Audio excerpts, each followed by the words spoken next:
Light be with you. Oh, when I heard that legendary Hammett Nessingwary was setting sail for the Sholazar Basin, I offered to help fund his expedition. We know little of Sholazar, but it's said to be a lush paradise in the midst of this frozen continent. Hammett agreed to send back samples, plants, reagents, crystals, but there hasn't been any word from him. Monty Muzzleshot was supposed to bring them supplies, but he hasn't returned either. If you look into it, I'll send you on my personal flying machine. For the Alliance. Because of course an Archmage of Lorerun would have a flying machine. Go with honor, friend. Let's do this. Flying machine. Into the portal. Oh god. Oh, we're here. Okay. We're here. Welcome to Sholazar Basin. Which we have something interesting to talk about when we get here. I mean, we're here already, but you know what I mean.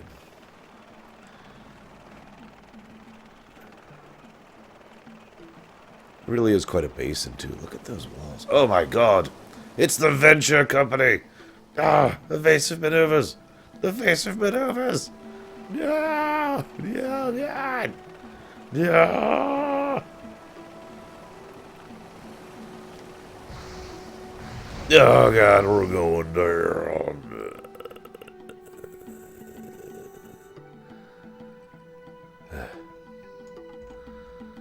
Well,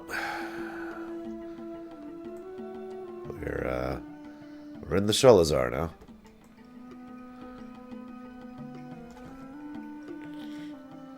What's going on over here? It's a dwarf. Hey, you having some issues there, mister? How are you?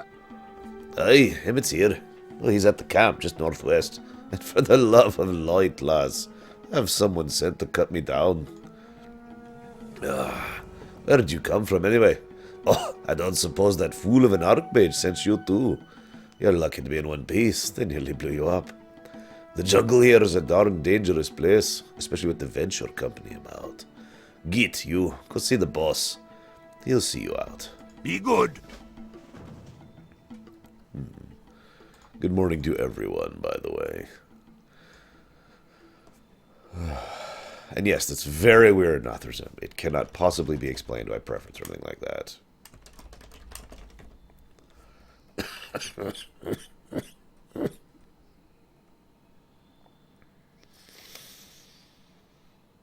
Okay.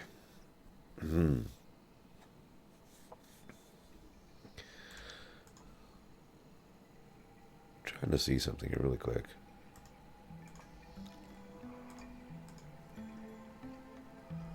Yeah, it looks like he's not even in it.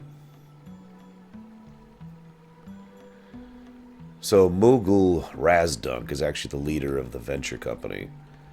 And I had to actually go look up his name, because he hasn't actually appeared in game yet, which I knew about.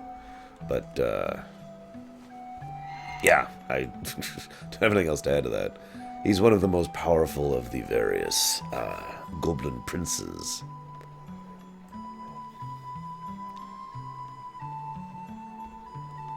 Now, I will say this, as much as WoW likes to vary up a lot of its zones, there is one thing I've noticed. A lot of their jungle zones tend to be basically the same thing. In terms of visual aesthetics, the only thing that really varies up the Sholazar Basin is the Titan machinery that's here, which we'll get to later, of course. So, you might ask, how did Nessingwary get here? Well, this is the ship that they took to get in. It's, well, there's the other half of the ship that they took to get in.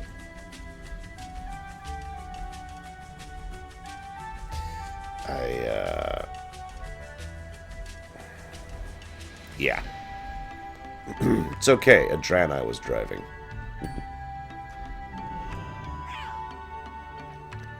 And there's Hammett Nessingwary.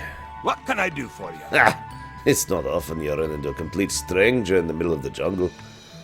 Yeah, one of the druid lackeys to stop my evil ways. Good luck with that. I didn't think so. You're more than welcome to join the hunt. soon as we've dealt with those venture company dogs, there'll be plenty to go around. Yes, Safe Psychotic, travels. you can. So, I will say one thing about Nessingwary. It's just an interesting little story I wanted to share. So, one of the first things Nessingwary ever did, this is technically before Vanilla WoW, was he was hired by some night elves to go hunt a specific game. He was going to hunt some specific game in Winterspring, is where he was. And when he was in Winterspring, you know, he found out that there was another group of hunters who were greedy, selfish bastards, basically. You know, kind of like that idiot was back in the Borean Tundra. And Nessingwary was so incensed by this, he ended up taking up a defensive position as a hunter and hunting the hunters, trying to prevent them from killing a bunch of defenseless animals, including several babies of the actual animal they were hunting. And according to Nessingwary, he learned the true value of actually the honor of the hunt, of actually caring about what you're doing rather than just poaching. And Nessingwary, as a result of that, has always made a big distinction between hunting and poaching. And he sits very firmly on the hunter side of things. Just going back to what we were talking about with regards to him back in PC. Hey there. When I found out that Miss Boolean was helping Nessingwary with... No, the one Joker. If you want, I could get the exact name of the person. Hang on. Making me look stuff up.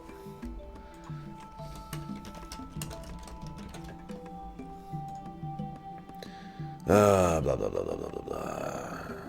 Specifically the Night Elves of Nighthaven. Looks like there's no individual name.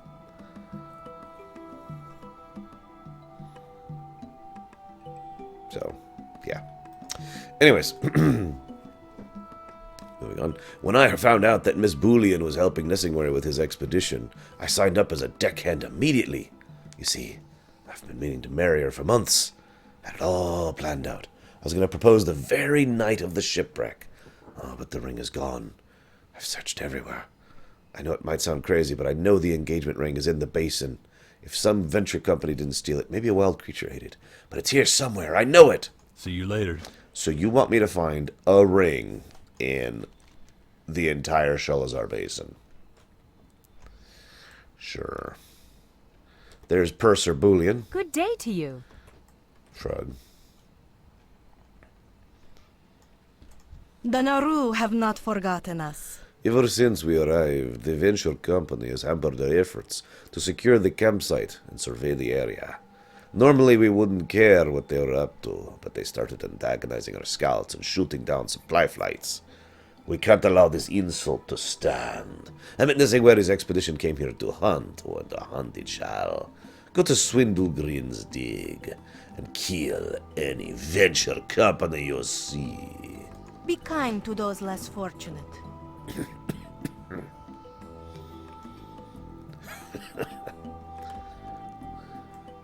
The lore must flow.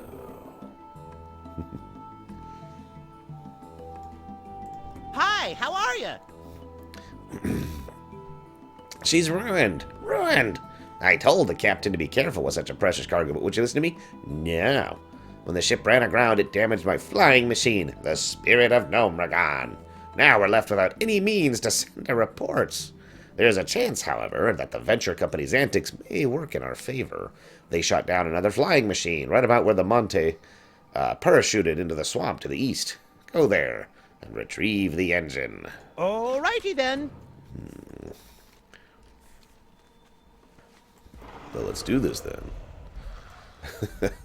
So, anyone want to place some odds on exactly how long it's going to take in order to get the engagement ring to drop?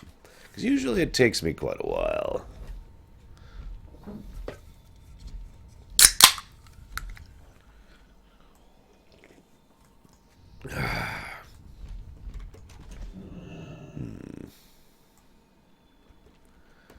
There it is.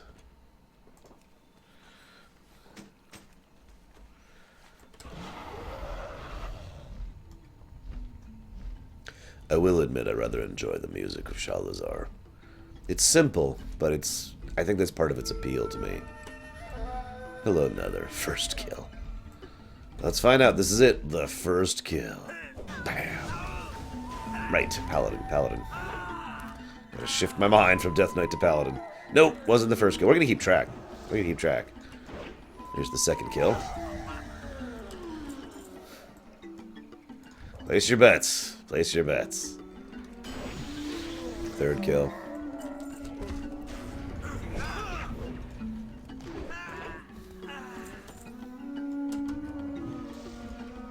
Notice there's Serenite around here, by the way. Just want you to keep that in mind.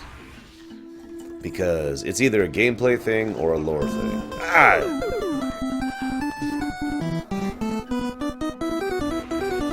That's 6, by the way. Ah, shoot. Hang on.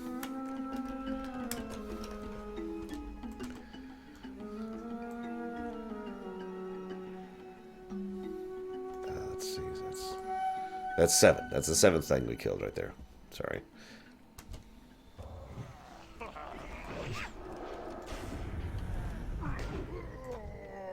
There's the 8th.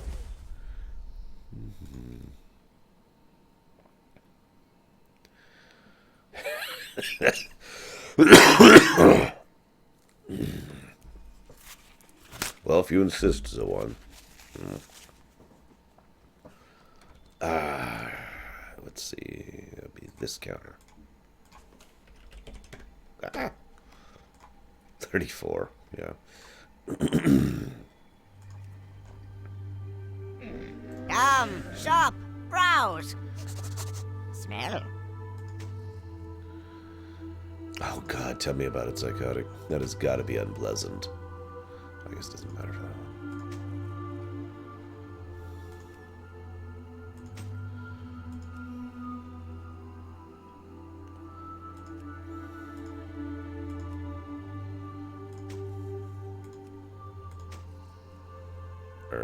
Yeah, that's right. Good fortune to all friends of the Grummels. Right. Yak. Yak never changes. Feels kind of weird, admittedly, Zawan. Especially considering in context. Hopefully it's been worth it.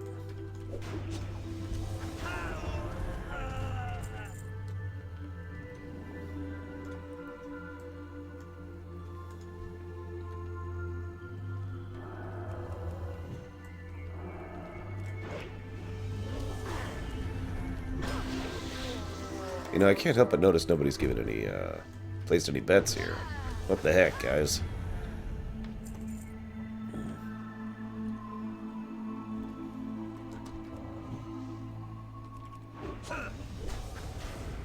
Not that I'm aware of, Rory.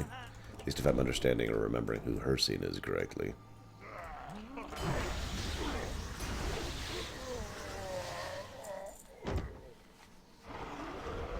No, the yellow ore is not Serenite, sorry. I really should have clarified. This is kill 16, by the way. Now I gotta start keeping track again.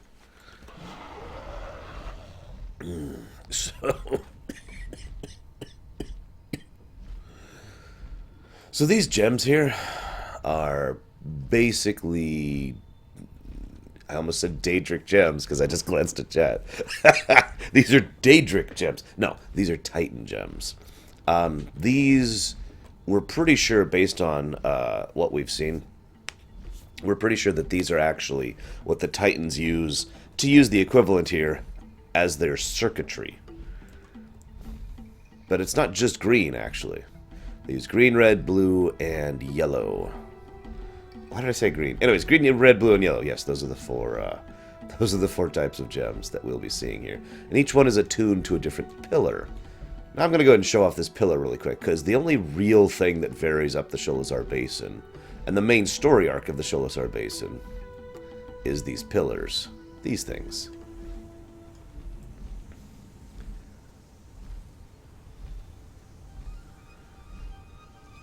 So these are, of course, Titan constructs. I mean, I shouldn't have to tell you that.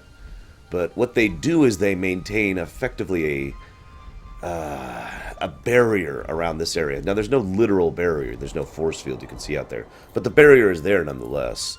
So certain types of things can't enter it.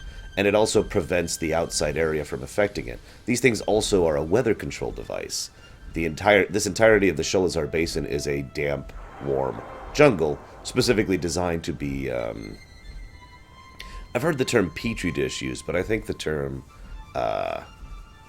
I think that the term laboratory fits a little bit better. Just a second. There we go.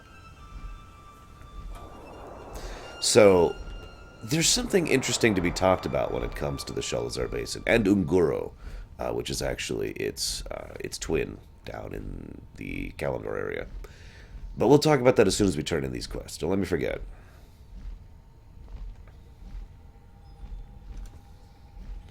Actually, it's funny you say that, Rory, since they allow the Venture Company in just fine. So, in fact, they only keep out obvious threats. And weather, as I already mentioned. I doubt it, Ziwan. I doubt we'll make it that far. We could try. Greetings, friend. Oh, that should hamper their operations, but I worry that the foreman will try to bring in more workers. We have to complete the job while we can. We must send Foreman Swindlegrin packing if we're to shut down his mine permanently, so be careful. His bodyguard, Meat Pie, is a large, mean ogre and isn't likely to let you see the foreman without a fight. Okay. Favor the roll. I can take out an traveler. ogre. It's not a big deal.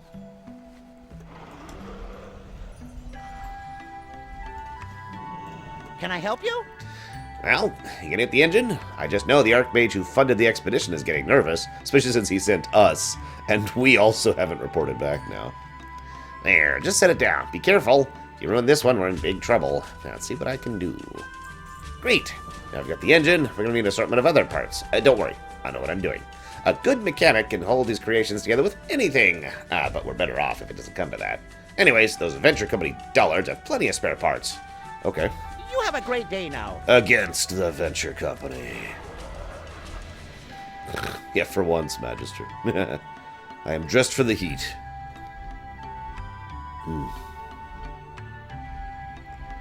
So, yeah, like I said, these are, like I said, either petri dishes or laboratories, depending on which term you find to be more appealing or appropriate. These are self-contained environments that they specifically use.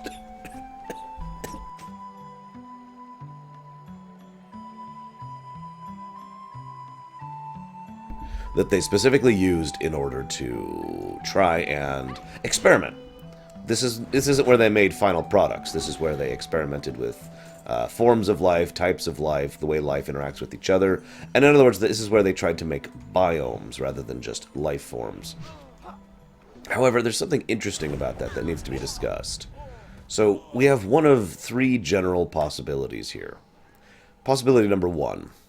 The Titans took all of the existing natural life on Azeroth, put it here, and then used this to kind of design their artificial life forms. Well, that's possible. I don't buy that personally, but that is actually, ironically, the most likely possibility here.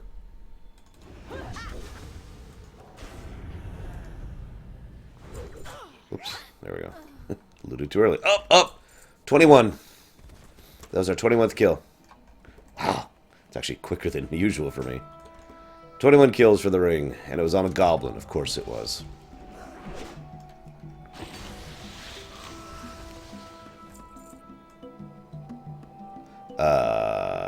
If you don't like mage, then I can't help you, Nether Hunter. Mage is my favorite ranged class. Excuse me. Okay, so that's the first possibility. They took all the natural life forms, plopped them here, and tried to make them work together by artificially changing their... It's sort of an artificial selection kind of a situation, right? Second possibility is they built all of the animals here. So in other words, they designed all these animals, and that leads us to an interesting branching point. If they designed these animals, did they design them organically or non-organically? Now, I know what you're thinking. What do you mean? Well, First of all, we know that Titans in general are not organic life. They also don't generally recognize organic life as living beings, but that's sentient and sapient. Is it not possible that they actually can work with organic life, and they created things like cats and dogs and beasts and frogs and all that fun stuff, specifically to as animals, because to them, the highest form of life that organic life can aspire to is simply a beast. So, that may or may not be true. The next possibility is also interesting, though. Maybe they didn't actually make them organically to begin with. Maybe most of the actual beasts that were designed in the Sholazar Basin and in Unguro were non-organic. We've actually seen non-organic beasts. That's a thing. There are such a thing as creatures which are made of stone and made of rock and crystal and all that fun stuff. And the animals were affected by the curse of flesh just like people were. Now, I personally think one of those two is the most common possibility, that the Titans made most of these beasts here, and then they were either made organically, which helps inform how they don't think of organic life as sentient or sapient, or they were made non-organically, and it just shows how far the curse of flesh could go. Both of those are equal possibilities, and I don't believe we have any sufficient answer as to which is actually the truth. I'd love to hear your guys' thoughts.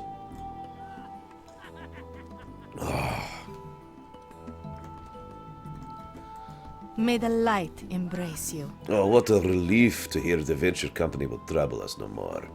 You have my thanks, and that of Hemet for dealing with this pauper. Problem. A game hunter cannot, in good conscience, lift her weapon against another person. Seek the You, on the path other hand, do of that all the light. time. Also, everyone's looking at her as if she crashed the ship. Because she's a Draenei. May your days be long and your hardships few. What can I do for you? Oh, the ring. Please tell me you found it. Oh, you did it. You actually found it. I don't know how to thank you. Have a good one. You could... This is probably not the best time to propose to her, by the way, Chad. Just a thought. Anyways. Pleased to meet you. I can't do a gnomish voice Off right and now. away. But we have unlocked the flight path now for having done that. You need something? You did a good job with Wes and getting that machine back up and running. If you'd like to help us further, there's an unusual weather pattern coming in from the northeast. I have a pilot ready, but he needs a co-pilot. You got Safe it. travels.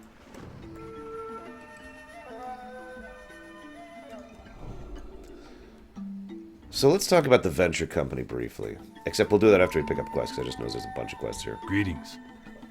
You've hunted with Hemet before. You know he's tested his skill against many large cats. But the Dread Sabers and Sholazar are different.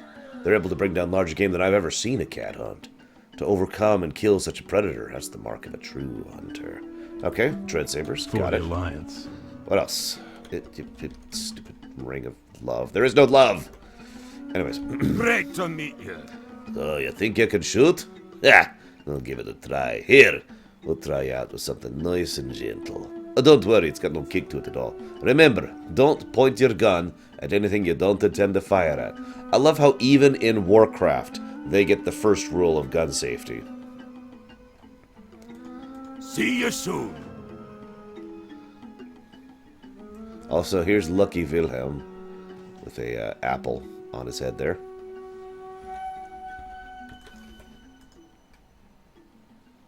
My, you're a tall one.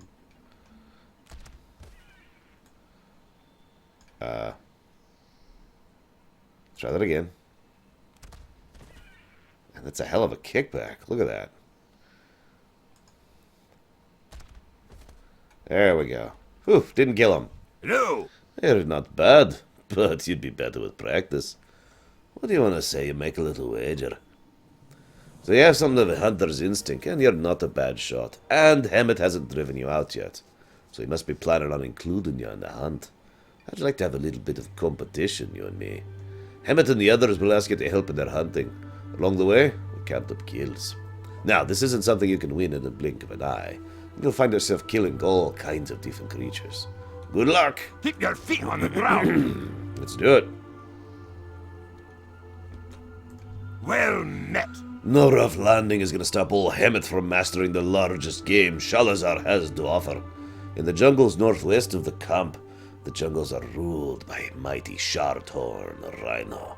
You can prove your worth to the expedition, lass, by showing me you're tough enough to face down those powerful beasts. See you soon. I think I can do that. So, the venture company we've actually talked about a little bit before. Most people, when they think of goblins, they're actually thinking of the venture company. Kind of like how when most people think of orcs, they're probably thinking of the demonic horde. In other words, one organization that gets way more attention than the species as a whole gets.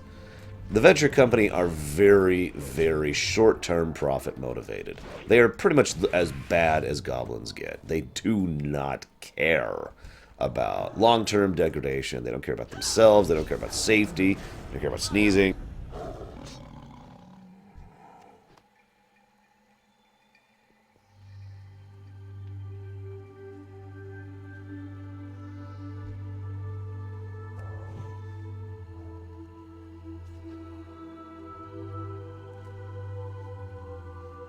They don't care about, long-term profitability. They don't care about setting things up for the future. They don't care about investments. Nothing, basically. They care about profit right now, and they will actively hurt long-term profitability in order to get short-term gains. That's pretty much the venture company in a nutshell. They are more or less universally the bad guys when it comes to the various companies. Now, they are actually part of the Trade Coalition, however. Now, I really, really hope we have an expansion someday where we finally get to expand on the Trade Coalition.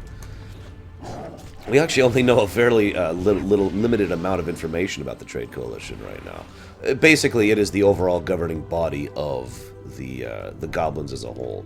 All of the major trade companies, with I think one exception, are part of the Trade Coalition. And they all, basically what that means is they all have sort of a, I'm trying to think of a good word to use that. Like a mutual respect, almost. So, for example, if the Coalition says we should do such and such, or we found out that you're going against this, for example, one of the companies can go and say to the Coalition, this company is screwing us over, and yada, yada, yada. Or they can use it for mutual protection, or mutual organization, or that kind of a thing. Of course, the venture company is pretty, like I said, well hated amongst the Coalition. I can't agree with that, Zone Joker, because every time I hear someone talk about a goblin, they're talking about some greedy, miserly bastard who doesn't care about anything other than profit. And that's the venture company. Steamweedle is far more careful and far more self-contained in the way they operate. They still care about profit, of course. I mean, they're still goblins. But their primary interest isn't just profit at all costs. Profit regardless of anything that would happen ever.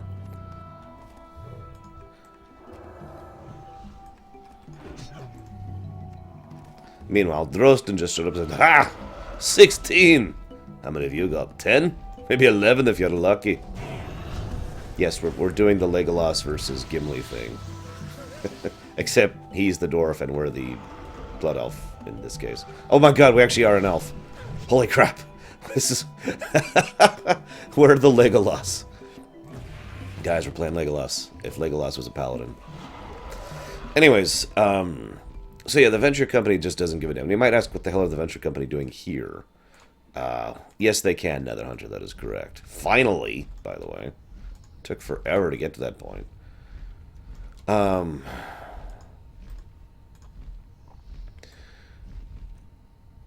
These crystals are the primary bountiful resource that's up here that's worth getting. I mean, there's tons and tons of stuff that can be taken from in this place. I mean, there's lots of animals, there's lots of plants, there's lots of ore, there's lots of terrain. This place is basically, you think of the Grizzly Hills as being this bountiful resource pit. The Sholazar Basin is even more so.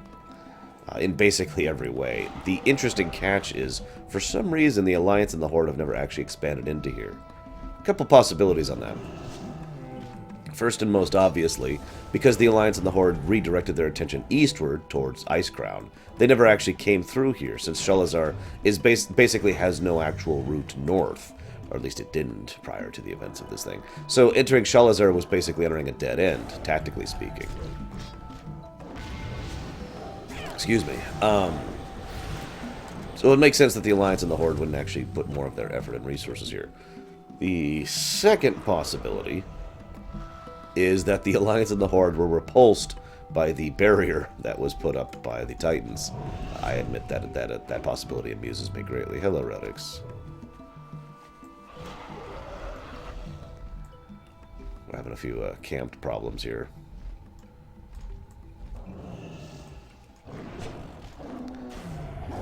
There is a climate control system in place, Redix, that maintains a self-contained ecology and environment, which we'll be interacting with in the future.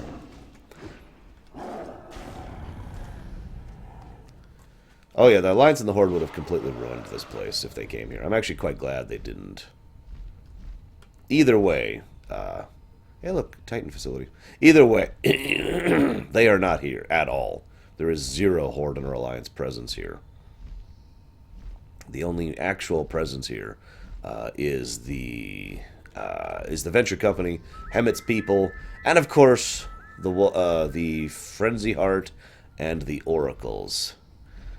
Depends on the soup, the one Joker. I've had good onion soup and I've had bad onion soup. The saltier the better in general, within reason, of course. Excuse me.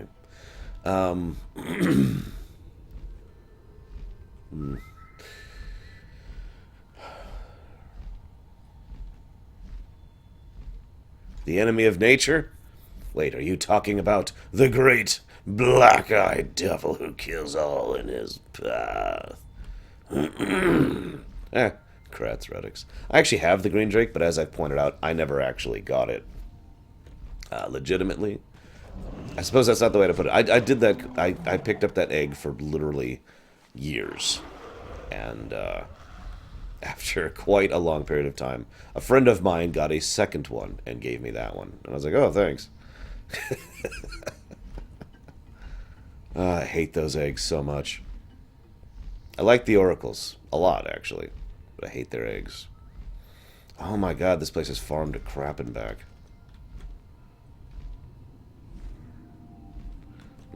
Let's do that.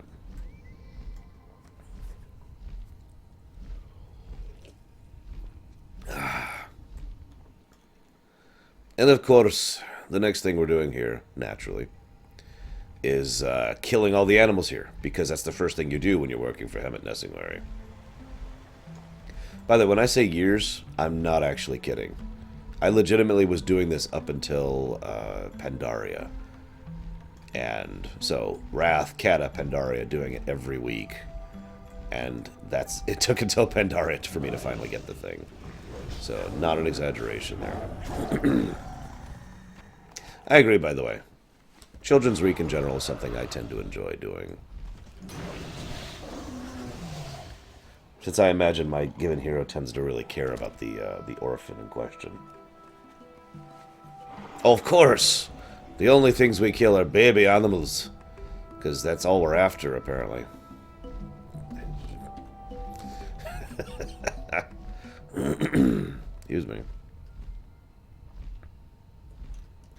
By the way, we will be joining the Oracles for this playthrough, before you ask. I'll be talking about the Wolvar a little bit, but no, we're joining the Oracles.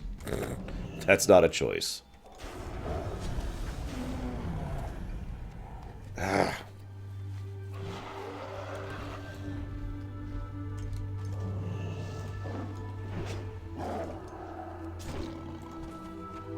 If you don't know why we're doing the Oracles, well, you'll see.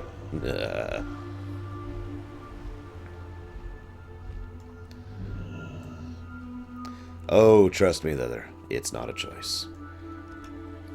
It's not a choice. So I wanted to read this too. I got this earlier. You remember that troll all the way back in the Dragonblight, who we found out was coerced into joining the Blue Dragonflight? Dragonflight. Anyways, he was coerced into joining Malygos's forces at penalty of killing his family. Well, we got the letter from him, and that was delivered to her, and we got the letter back from her, which says, Dearest Valvaxis, Overlord Agmar's personal courier saw to it that I received my brother's letter. The courier also told me it was you who found it. I just want to thank you for seeing to it that this letter got to me. I know times must be tough for all of you brave souls who are daring to fight in Northrend. Rest assured, I will avenge Tazini. The Blue Dragonflight will suffer for what they did to my little brother. With the utmost respect and gratitude, Dino. I do find it interesting that Agmar actually kept his word and actually delivered the letter. You need something? Alright, you've proven yourself a capable hunter, but how are you as a tracker? I've heard the natives tell stories of a large dreadsaber they call Shongo. I haven't seen any evidence of this Shongo's existence, but my injuries have kept me from venturing outside the camp.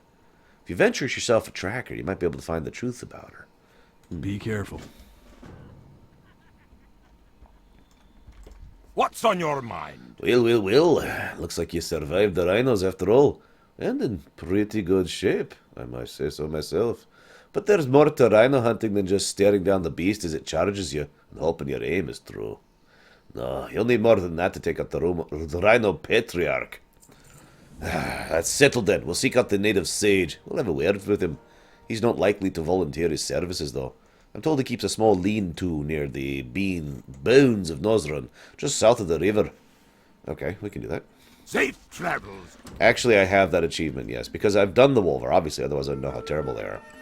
I did the Wolvar once, and I've never done it again. Open your heart to the light. I warn you, stranger, do not make comments about crashing the ship. I already get enough of it from the rest of the expedition. If you're looking to try your hand at hunting, though, you should test your skills against the wily mangled crocolisks. They live all along the river to the south. Dionysaka. Troll Hall. Sometimes there's nothing worse than a camp full of hunters. They're so busy taking down prey animals that the only meat I get is tough and stringy. That's hardly the kind of thing you want to come home to after a long day on the hunt. Lucky for us, though, there's a source of tender, succulent, juicy, wonderful, meat nearby. The south of the river and the camp live long-neck grazers. They're a perfect source of meat for our hungry hunters. Strength. How are you? Life's tossed me a cartload of lemons this time. When the ship ran aground, the kegs carrying me best brew burst. All we have now are a few bottles of rum, and that won't sustain a thirsty expedition. We need some booze cooking, fast. The trees in the wild growth mango to the east seem laden with fruit, but it's too high for me to reach, because I'm a dwarf. Apparently, that's the thing. Look for good, strong vines. See if you can get some of me of that fruit. Off with you. The Wolvar quest line is actually kind of messed up. So, I'm sure most of you know the Oracle quest lines. I shouldn't even have to tell you how cute, innocent, naive, and fun that they are, right? Well, the Wolvar is all about being dicks to the Oracles. Like, I mean, just genuinely spiteful, hateful horribleness. I mean, God, I mean, you go off and you just kill them, and it's like, ha ha ha ha, they're dead now. Isn't that funny? And that's pretty much what the Wolvar quests are in a nutshell.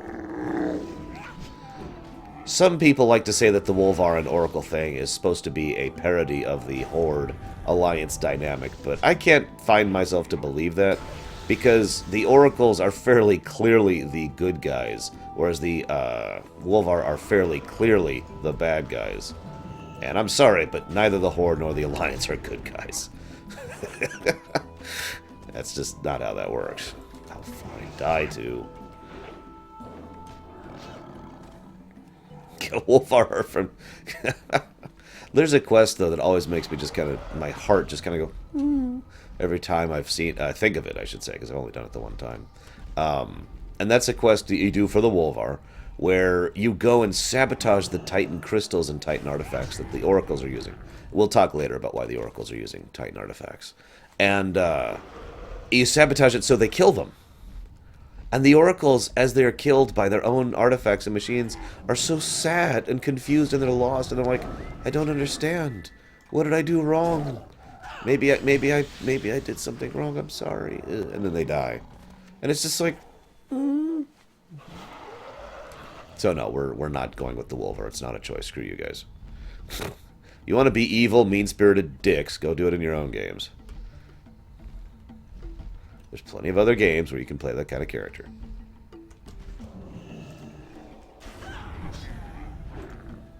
The overall attitude of the Wolvars is much more antagonistic, too, even ignoring that.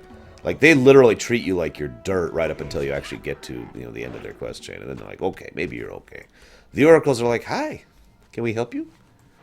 Are you okay? Everything's good. Life is good. You want some fruit? We have some fruit for you.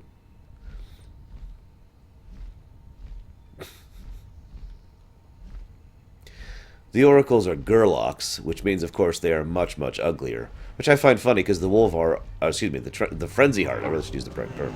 The Frenzyheart are Wolvar, which means they're much, much cuter than the gerlocks, despite being clearly the evil bastards. Or at least the dicks. Moving on.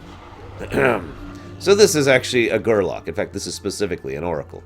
As you can see, they're absolutely hideous. I wish I could do the voice for these things. My sister usually voices these guys.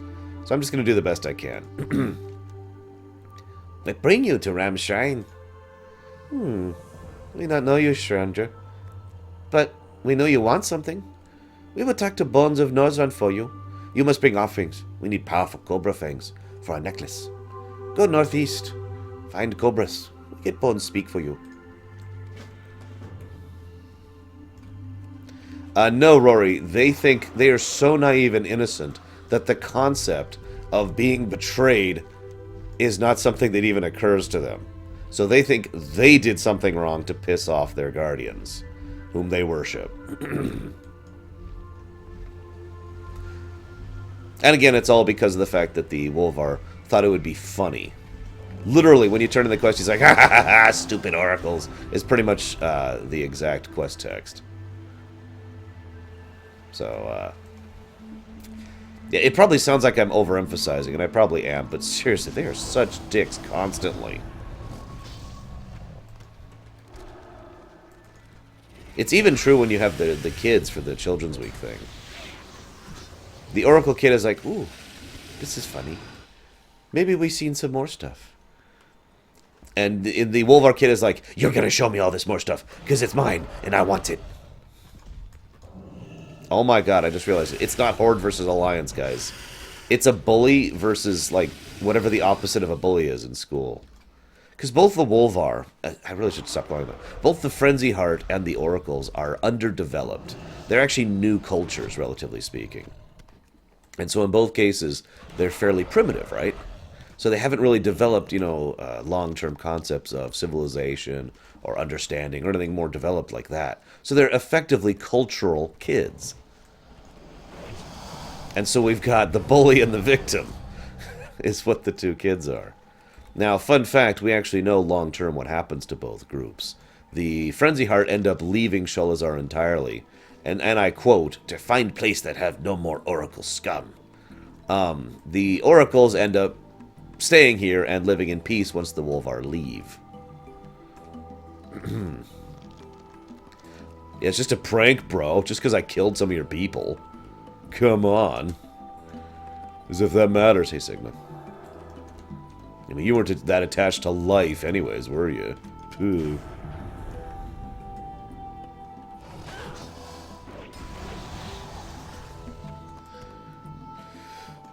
You know, that's actually an interesting way to put that, Rory. I imagine you were speaking facetiously, but I think you've hit on something. So I've often said that noobs are people who should be taken care of, right? Nurtured, and so they could grow into becoming full-fledged gamers of whatever it is they're being a game of, right? I've had that attitude for years and years and years and years and years and years. Going back to the 90s, actually. But there are two types of noobs. There's the type of noobs who are dicks, who are selfish jackasses, who are like,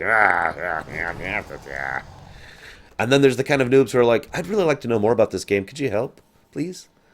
And that's exactly what we've got here. The Wolvar are like, no, I know everything because I'm the best. And you know the kind of person I'm talking about, don't you? The kind of person who completely overcompensates, and they don't actually know anything, and they are actually really stupid, and they are actually terrible. But they're so, oh no, I know everything. Yep, I'm the most skilled. Oh, I've killed the Lich King like 15 times. He's level 30. I've killed the Lich King like 15 times. Yeah, it was no big deal. You know, that kind of a noob. And then there's the other kind of noob, which is the, you know, I'd really like to learn more about this game kind of a noob. AKA the good noob. So I think Rory has actually hit on something there. Holy crap. I still need bananas.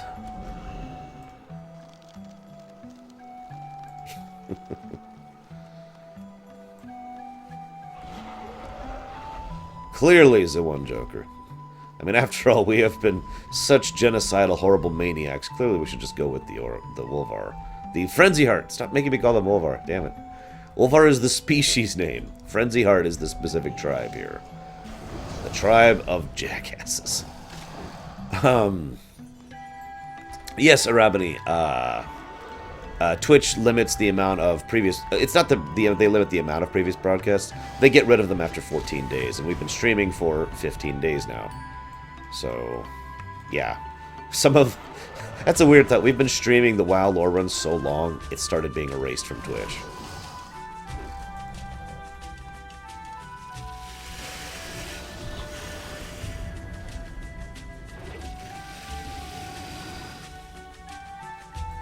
I agree with what Darker said. For those of you not aware, it's actually really, really simple and easy to switch from Wolvar to Oracle and vice versa. Same thing they did with the Aldor and the Scryers, actually. Well, it's not easy with the Aldor and the Scryers. But it is a thing you can do, and that's nice that they give you that option. Rather than having to literally re-roll a new character to see the other side of the content. First of all, I like Hyjal. Second of all, no, I'm not done with, you know, this yet, so... Yeah, I don't know about you, Chris, I only did that grind once. Once was plenty! Ugh! Now, with the Oracles and the Wolvar, the Frenzyheart. With the Oracles and the Frenzyheart, they fixed that, so instead of just being like, oh, I'm gonna go grind these things forever, like you had to with the Aldor and the Scryers, unless they fixed that, which I don't know about. You can basically just do a quest, and it's like, BAM! And it just resets you to hated with the faction you were with, and to neutral with the faction you're trying to join. Wow, this is a really odd-looking island here. I wonder what this is. What the hell? There's a hatch in the middle of this island. 5, 9, 16, 17, 24, 43. Huh. I'm sure we'll figure out what that means in about 6 seasons.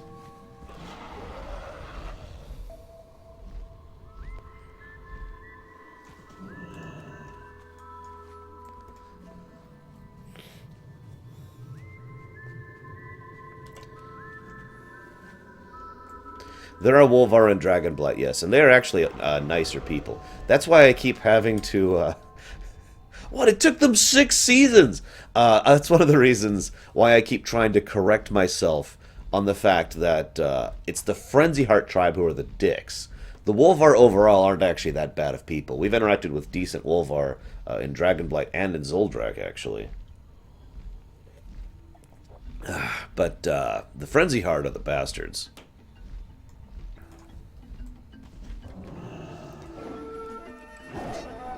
To be completely honest, I stopped watching Lost. I started either listening to my friends or reading summaries of it. Because it was just so disinteresting after a while. It just took so long. And it's like, I have to, I will freely admit this. The first season of Lost had me completely hooked. I freely admit, that first season was great. And then the second season was like, what are you doing? And then there was the third season. And the 4th season, and the 5th season, I think you get the point. And then the ending was terrible. I'm not going to spoil it for anybody, just in case there's somebody who cares, but it was terrible.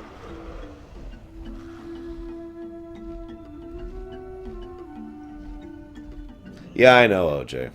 I've heard Abrams talk about it. And I actually agree with Abrams' reasoning on that. He had a decent plan for 2 seasons.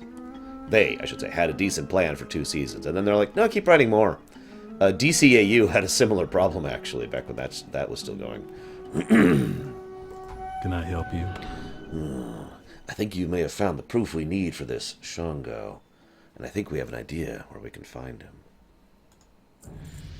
Ding! Holy Be crap. around. Hang on. You know what, let's get a really good group shot of the hunter camp here.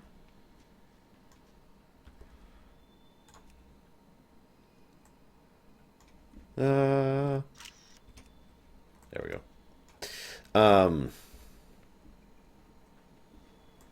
Yeah. Hey there. Shango awaits, Valvaxus. If you've succeeded in your tracking, he will know you stalk him. Or he will not know you will stalk him, and you need that to your advantage. He's supposed to be bigger, stronger, more ferocious than the other dread sabers of the basin. God. Sabin. This is an FF6. Travel north to the western shore of the Bittertide Lake and near the falls that feed it. Do battle with Shango. If you succeed, return with his pelt. Be careful. You're probably already noticing this is probably one of the most different Nessingwary bundles we've seen. I'll talk about that in just a second. What can I help you with? Did you get those steaks? Now that's a meal! I wonder what giraffe tastes like. Because you can eat anything in WoW. You ever notice that? You can eat anything in WoW. And, like, they do. And yet, do we have giraffe steaks? Is that a thing in real life? I don't even know. I actually don't know. Do we eat giraffes in real life? No, we eat cows, chickens, and fish. That's what we eat in real life. Now, that's a meal. If anything good came of the shipwreck, it's got to be seen that was spared nothing but salt for the next month.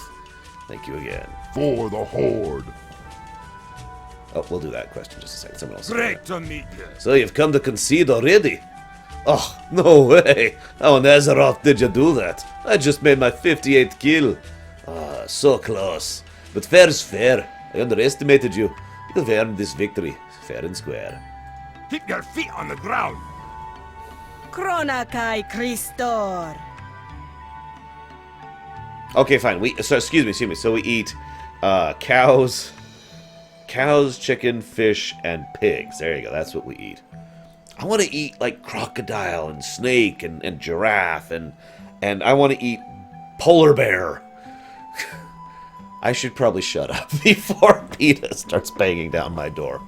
Impressive paladin. Are you certain you're not a member of the expedition? No. I am certain you are not. If you were, there would have been a crash joke in there somewhere. The mangled crocolisk is a master of the ambush, and I intend to beat the best at his game. To do that, we need to construct a convincing camouflage for you. We'll use plants that grow in the sandy soil of the riverbanks and lake beaches. The sandfern is best for this purpose. Safe journey. Well, I don't want to eat human. But everything else is fair game. Polar bear. You gotta think polar bear. What's gotta sound? I mean, there's so much meat on them. What about orangutan? Can I eat an orangutan? Is that a thing? Interest you on a pint? Would you have any luck winning any of those fruit from those darn tall and stingy trees? Oh, that's a better assortment than I would have expected from this place.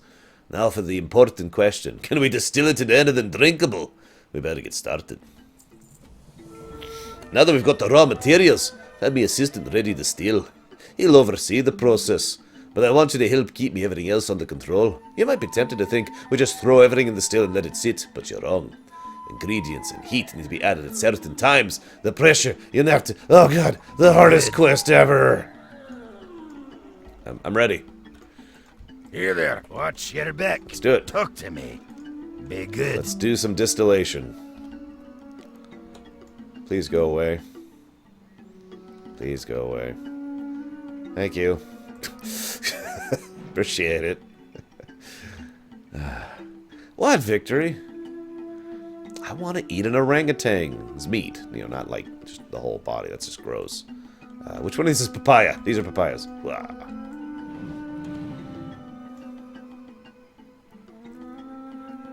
That's a good point. Have we ever eaten vultures? Is that a thing? No, I don't want to eat Pokemon. I could never eat a Pokemon. Couldn't do that. And no, I've never actually had elk. I'm not sure if I've ever had venison. Yes, giraffe hunting is illegal because of the whole extinction thing.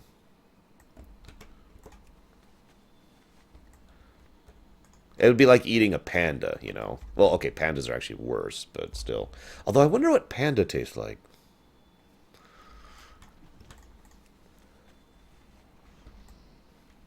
I haven't had moose either. I don't think I've ever had boar either. Pretty sure I've never had boar. I have had buffalo once.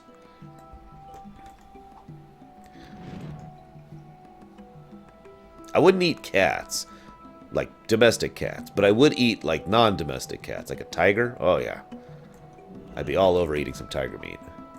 Tiger steaks are a thing in WoW, by the way.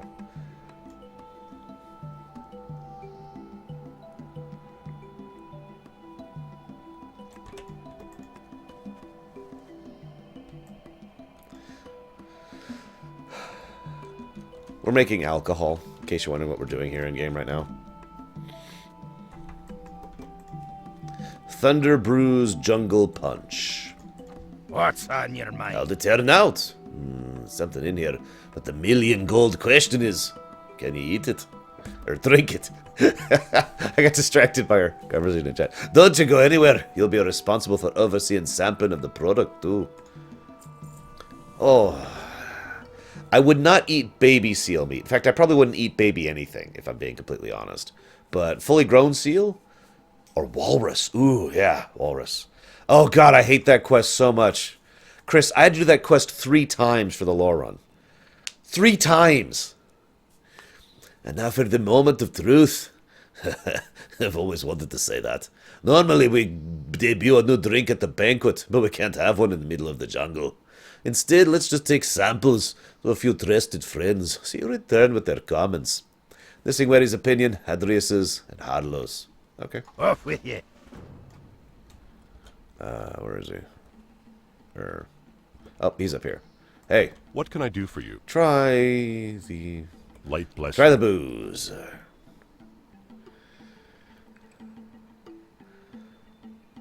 Would you eat a dinosaur? Abso-frickin-lutely. I have never eaten veal, and I will probably never eat veal. Though so far it tastes like something my wife would drink. Whoa! And then he's literally knocked over by the kick.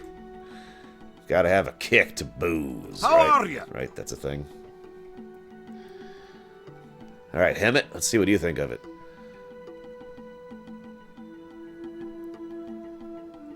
Oh, that's exactly what I needed.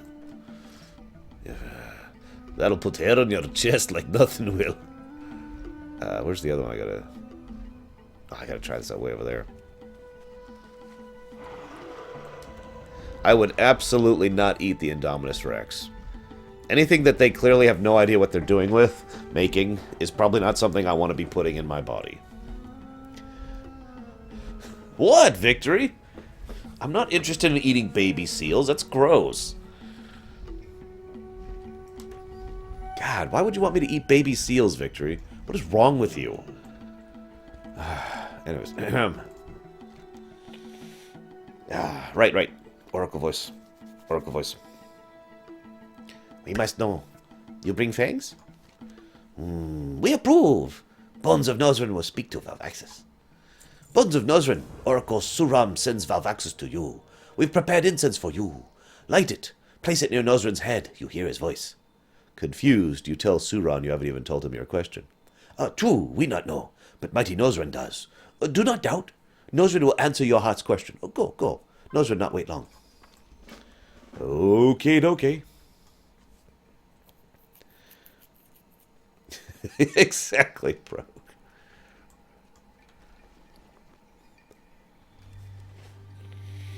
So, hey there, buddy. I like all the offerings that have been offered to this thing. Here's an interesting question. Is this a Loa? Is this a spirit? Or is this the remains of a Titan device? Take your pick. Because they're all valid interpretations here. Oh, I need to go a little bit more this way. My bad. I give you this offering.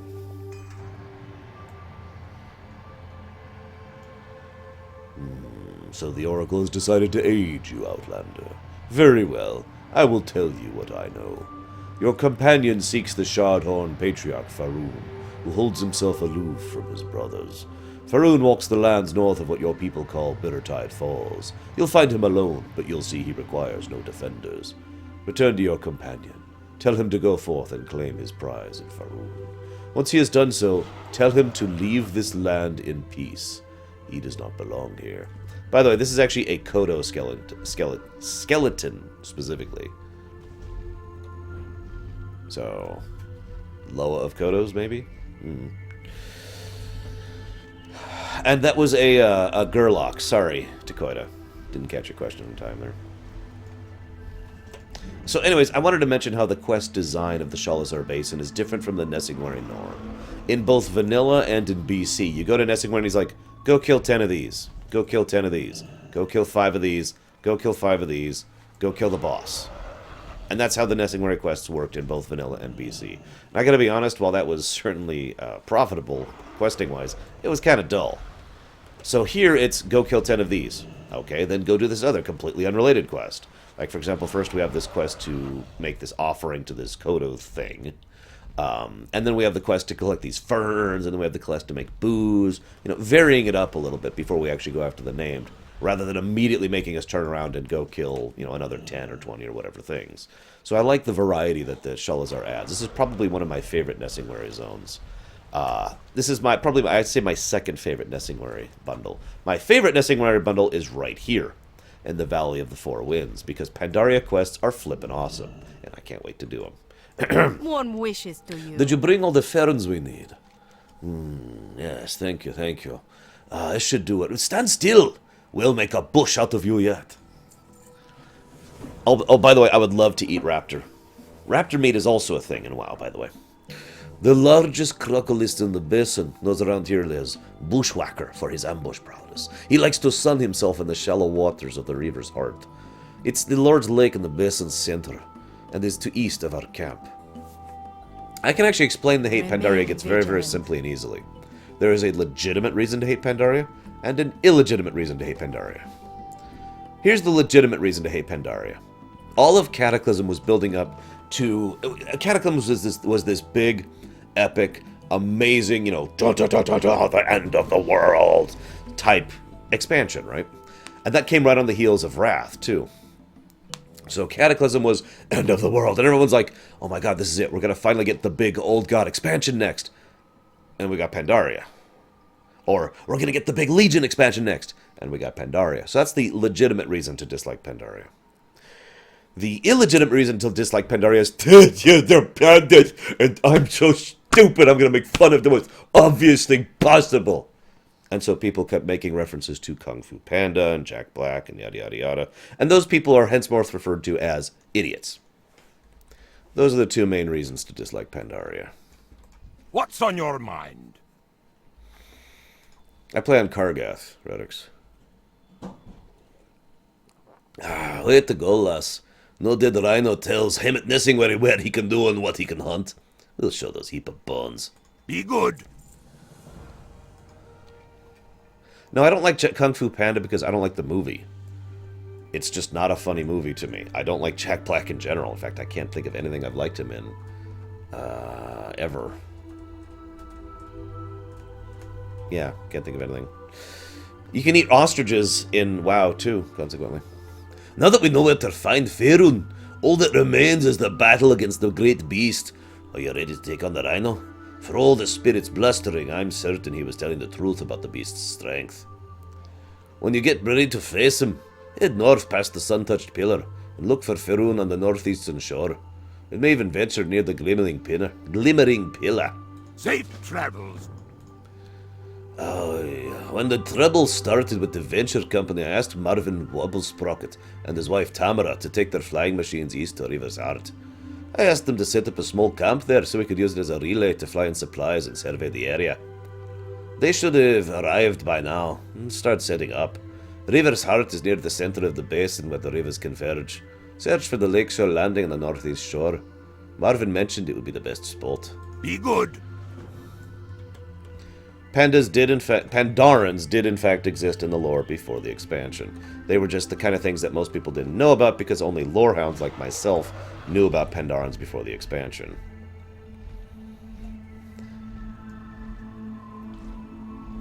So, like I said, I get really, really tired of a thing where someone looks at the surface of an issue and immediately says, "Nope, I'm going to judge the hell out of it." And, yeah, that just pisses me off. I've got nothing else for that. Every time I do it myself, I'm like, God, what an idiot I was, because I've done that too.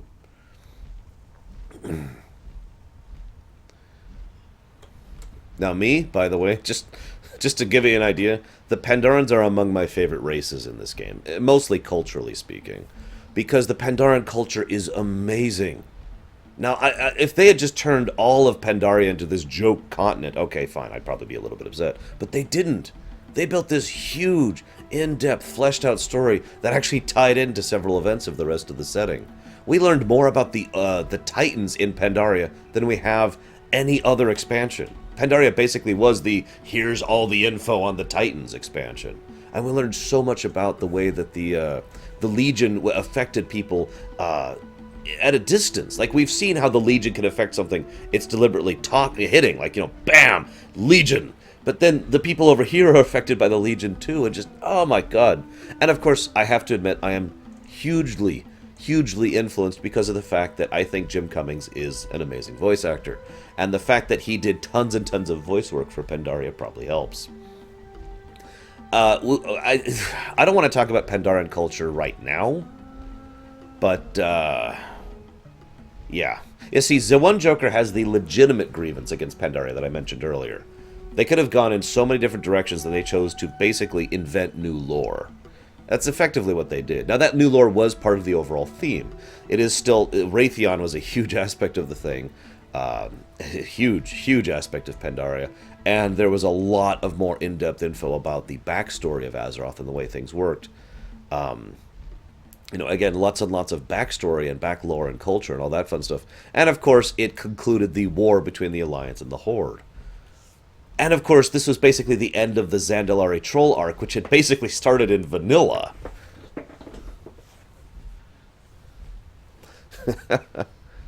The quest against Arthas starts... that's not until we get to Icecrown, Progue. We're not going to be doing that for a little bit. What am I doing? What am I doing? What am I doing? What quest is this? Right. I'm looking for the stealthed guy. Along with everyone else in the universe. I think I'll just not bother. Let them take it.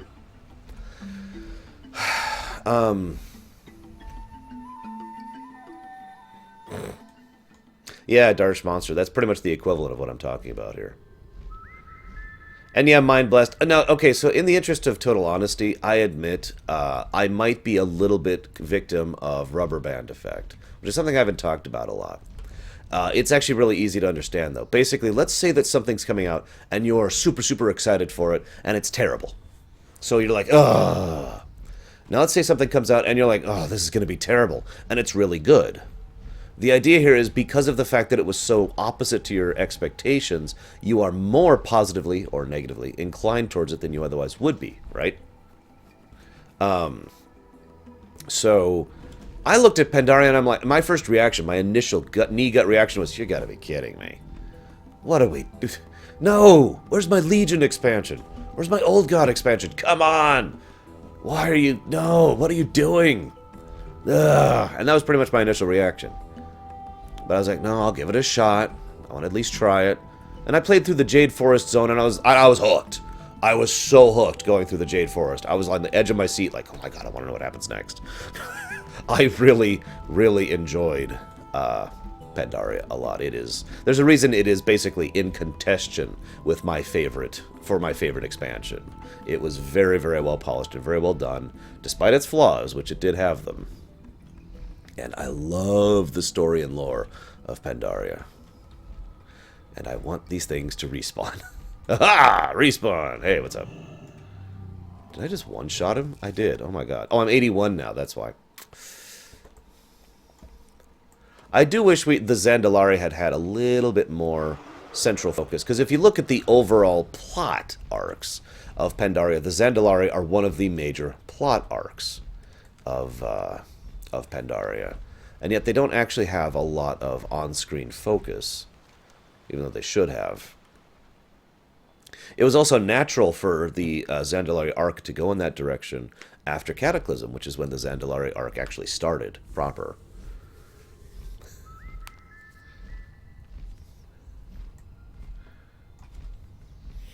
But anyways. Tell you what, Salty, I'll go PvP just for you, man. I'm lying. I'm not going to go PvP. Possibly ever.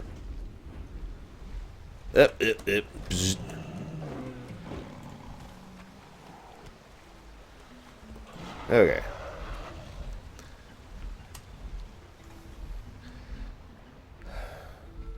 That is true. The Zandalari arc still actually could keep going, you know, henceforth, because Zool is still out there, and we don't know, as Darker points out, we don't know how many Zandalari he still has with him.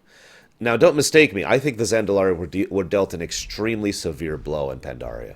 In fact, my friend Pax and I were theory crafting back and forth. We think we might be looking at the end of the Zandalari as a separate race, because of just how badly things have gone for them in Cata and in Pandaria. But there is still Zool out there, so there is still the possibility that there will be more Zandalari in the future, just not to the extent and level that they once were. And don't forget the Drakari and the Faraki and the Gurabashi and the Amani are all basically completely screwed as a result of the Zandalari influence. Hey, Razulia.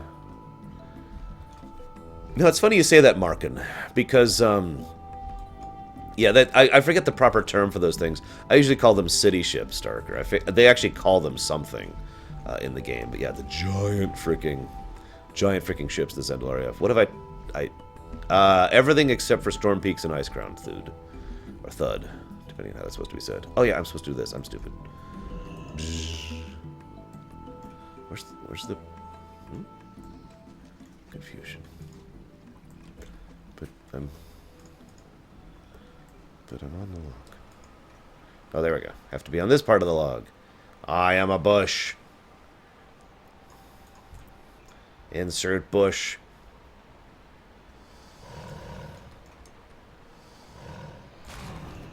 Oh, you asshole. You don't even get credit, do you? Do you? Dickwad. I could be a dick back, but I'm not going to. Good morning, Bragwin. Now, it's funny you say that, Markin, to go back to my earlier comment. Because of the fact that Pandaria, in many ways, was the break expansion.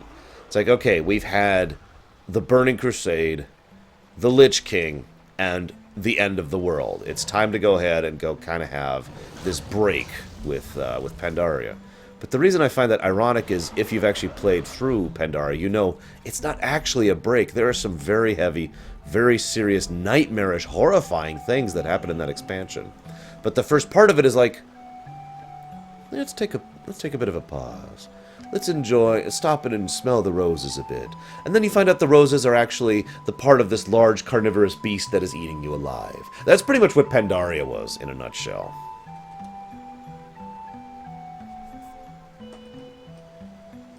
That's an interesting thought, Darker. Given Zool's unique ability, I wouldn't be surprised by that at all, really. Hey, you. How are you? Try some of this out, would you?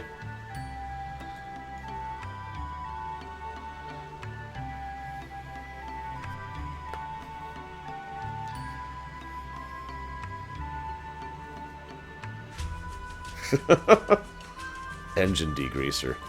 By the way, this is just a nice little point here. So you see this guy? See him right here? Green hair, big mustache, yeah. This is his wife. I only point this out because I like the fact that cross-species relations aren't really this big taboo thing in Warcraft. They just completely jump over that hurdle. Which is surprising given how much blatant racism exists in this setting. Anyways. Hey there. So, Hemet sent you. We were just about to let him know we've gotten things up and running here. Oh, please forgive Marvin, but he gets very absorbed in his work. See you around. Considering she's married to a gnome, she's literally equipped with engineer overhauls and a giant wrench. I'm pretty sure she knows what engine degreaser tastes like. Hello.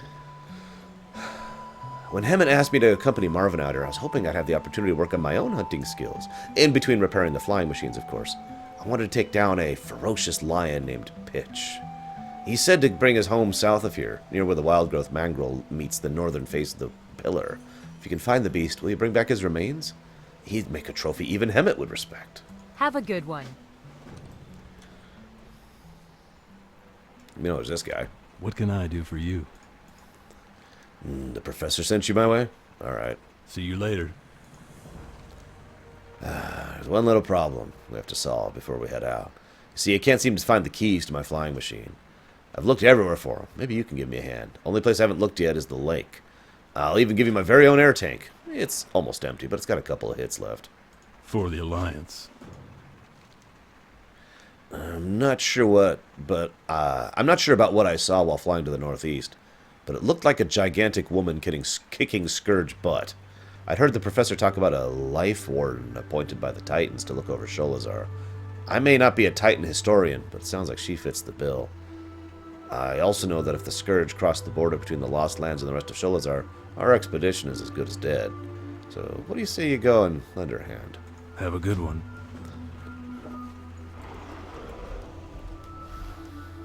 Before we do any of that, why don't we go ahead and go this way first, shall we?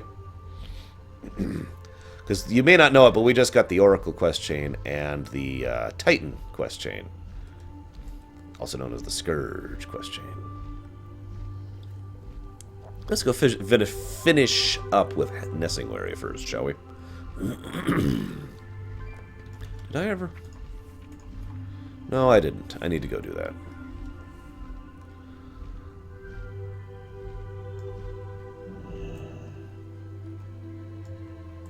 Blessings upon you. Did our plan work?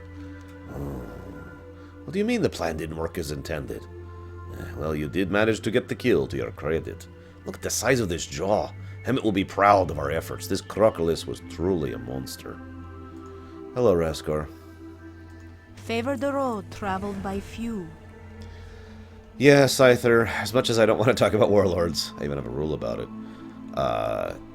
I was very disappointed by the Tanan jungle. Talk to me. 2 out of 3 drinkers, eh? Not bad for a first try. Bad at all. Suppose I'll have to whip up something else for Tamara by way of apology. What should we call this creation? Let's call it Kungaloosh. Watch your back. I hope you wrote down the recipe. That is how many times we've heard the word mortal said throughout the run, Falcon. Can I help you? Have you taken on Shango? Ah, what an exquisite pelt from such a noble animal. It heartens me to see the rumors about Shango were indeed true. Your pursuit of the creature has been flawless.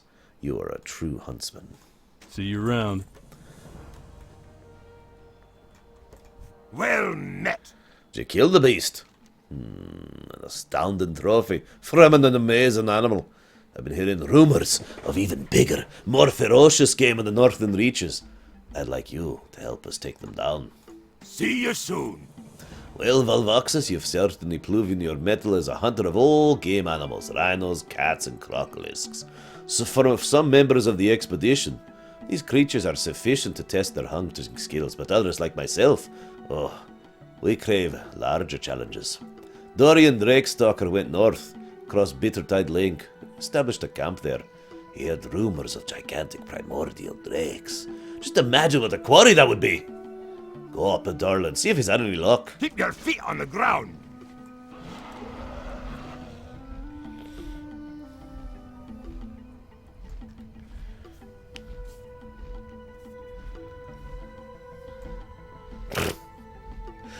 No, that is actually true, Darch Monster.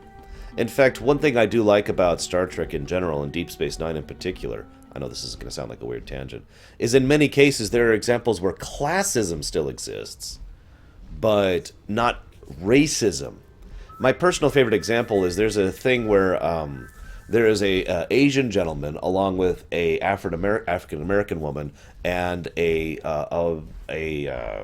standard, Caucasian person, and all three of them are interacting with each other as if it's not a big deal, because it isn't.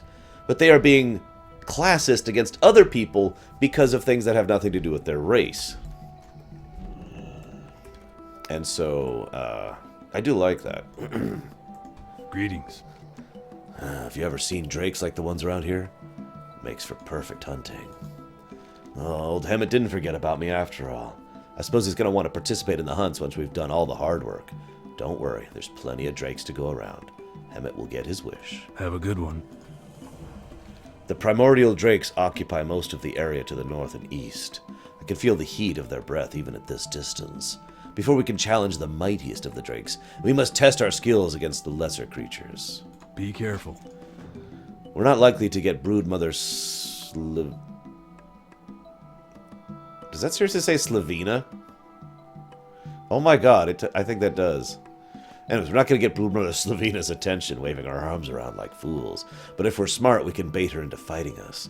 We'll also secure more fodder for my little project. Don't worry about that for now. Just look at the primordial drake eggs. See you later. Okay. Greetings. There's no more caustic materia in all the basin than bitter-tide hydra spetum. I've got special containers just to collect such a thing for Archmage Pentarius' studies. Now all I need is a brave, collector. You look like a hardy, adventurous paladin. How'd you like to make a bit of money and aid Lorerun's cause all the same? Yeah, Or sure. the Alliance. Whatever.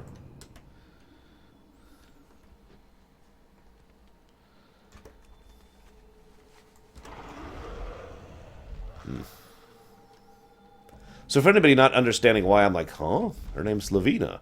Hang on. Slavina is the name of a fairly important NPC in Primus. A kobold woman who, as a result of her interactions with the party, gone from being someone who is supposed to be a generic boss character to one of the chief advisors of the entire Al-Jalim estate. So, that's why I was like, Slavina? Really? Just immediately. Anyways. Gotta love how the party can completely change the underpinnings of a setting, huh?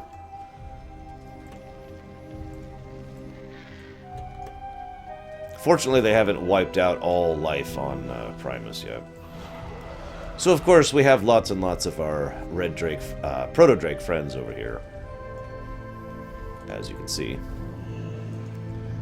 Once again, the question looms, do the Titans have the ability to create organic life or not? And we don't have an answer to that to my knowledge. You can feel free. Nobody actually commented on that earlier, because everyone was talking about ranged damage classes. So if anybody has any thoughts on that, I really would like to hear what you guys think. Hang on, I can fix that.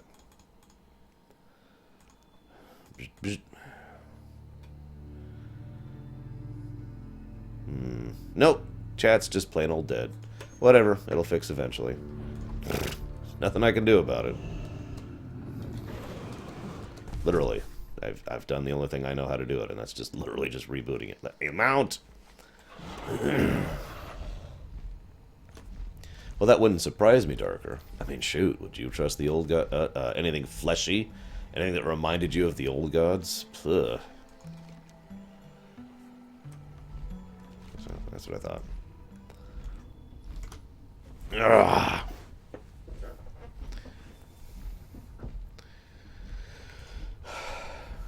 So this is the point, Raskor. Either all of these animals, especially the proto-drakes and the hydras and all the other natural animals of Azeroth, are natural animals. They are things that simply were born here thanks to evolution or natural process or magical infusion or whatever. Or, option 2, the Titans built them, and then they were affected by the curse of flesh. Or, the Titans built them because the Titans know how to make something that is organic. Those are the two possibilities here. Or three possibilities here.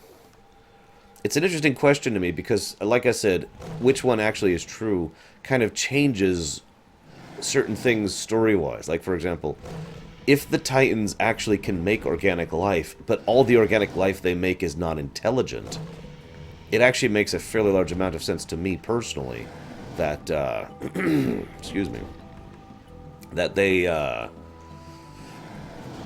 think of all organic life as bestial at best, or corrupted at worst. Okay, he's not going to do it.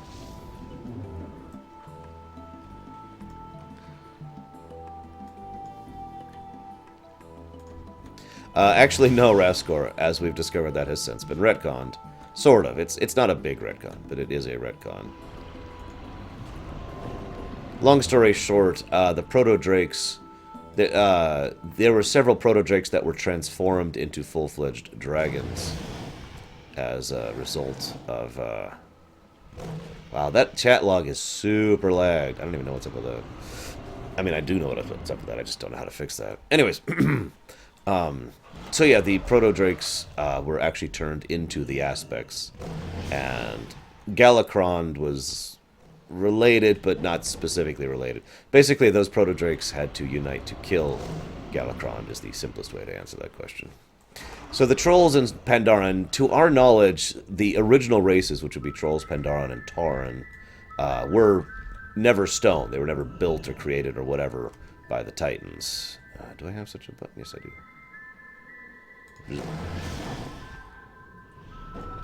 Come on, spit on me!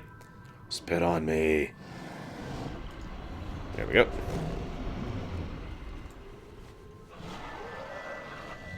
Correct, Raskor. But that does not necessarily mean they didn't build the original proto-drakes either. Which is kind of my point. Going way back to when the Titans first actually showed up is a period of time we know extremely little about.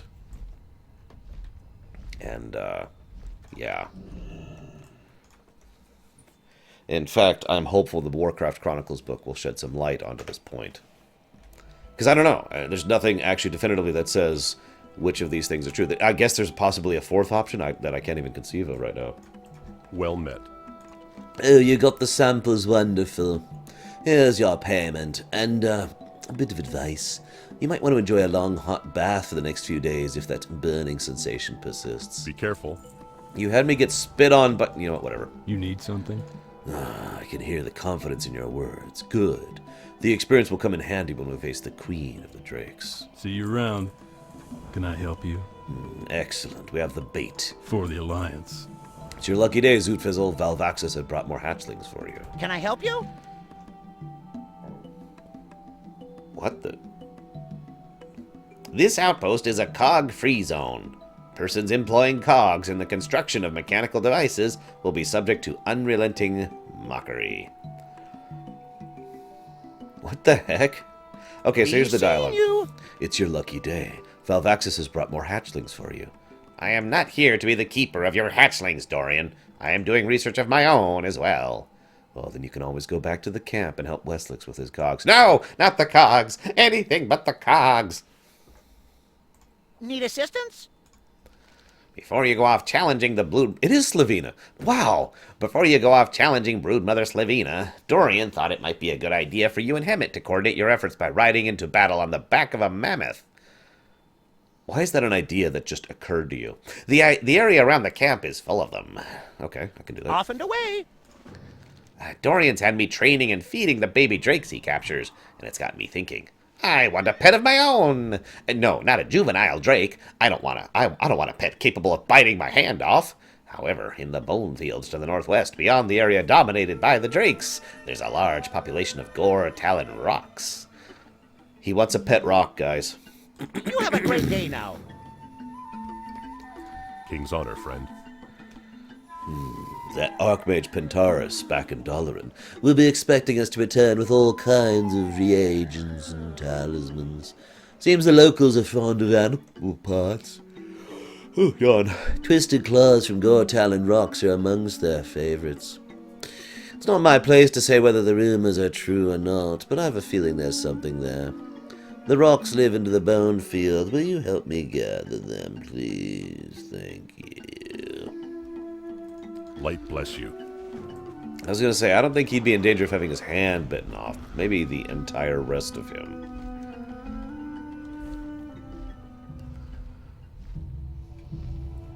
So you might ask why I bring up that whole can they make life thing again here.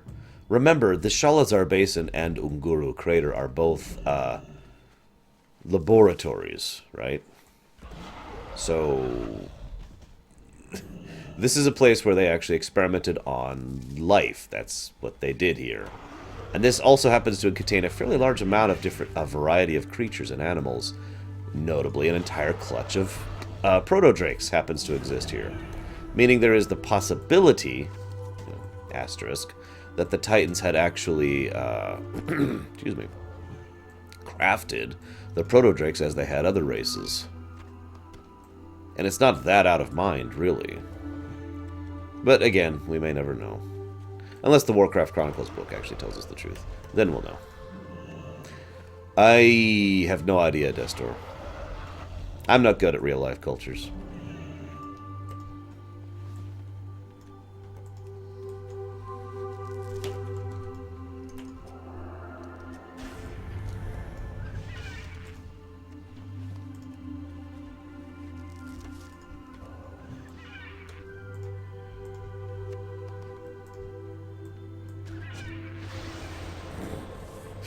I didn't even mean to attack that one. I just walked up to him and he died. Oops.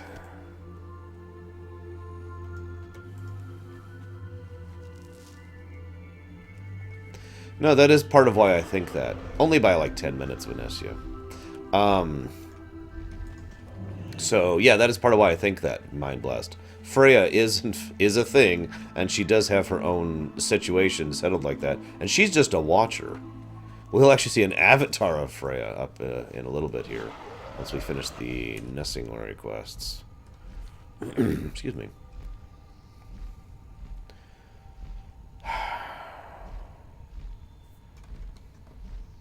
Yeah, Chad is really laggy. I got nothing.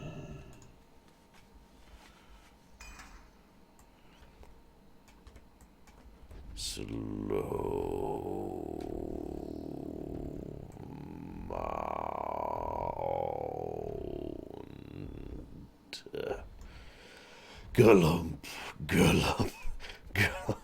Oh God. Oh God.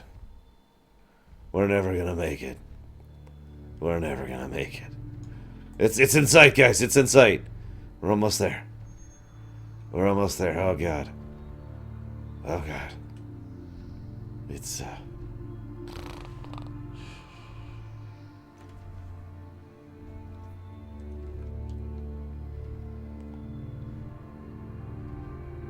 Cruises. I need to get Fat Chocobo song going in here. Bum bono bono bum bum bum bono bono bono bono bono bono bono bo bo bo bo bo bo bum bo bo bo bo bo bo bum bum bono. Oh, we're here.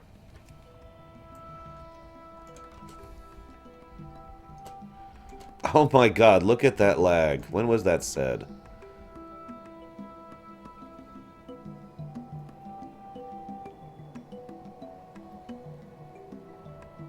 That was said a while ago. What the hell? Anyways. Light be with you. Were you able to attend with any of the twisted talons? These were more than suffice. The gerlocks have a saying that the more gnarled the talon, the more power it holds. I'm sure the Archmage will get his yards worth from this expedition.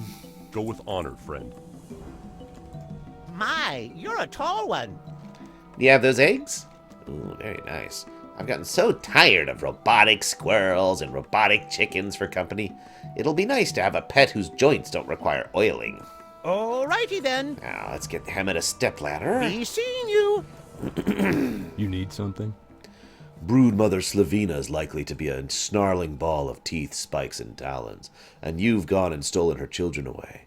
No mother takes kindly to that. 'Tis true they hatched from eggs, but she loves the little beast no more or less than your mothers really love you. She'll be desperate and fierce in equal measures. Everything Hemet loves in a target. Yes, I know, Takoida, but that doesn't help YouTube, so it doesn't matter. You and he, along with that mammoth, should be a match for her. She's on the perch, Let's go Be take careful. her out. Alright, let's go, Hammett. Oh, thank God he's faster. This looks like a good perch. Mark the target and signal me when you've sighted the broodmother and are ready to attack. So in case you're wondering, Hammett is literally just standing up there on the head of the mammoth here while we're actually riding the reins back here.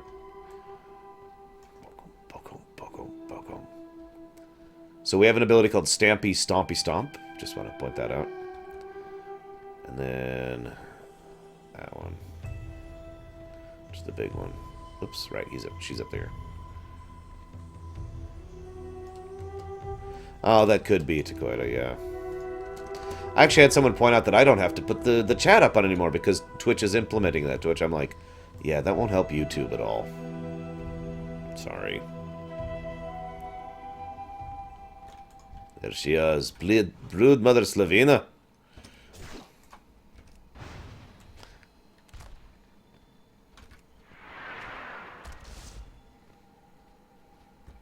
And Hammett occasionally drops traps, because he's Hammett. Wow, this is a lot easier than I remember this.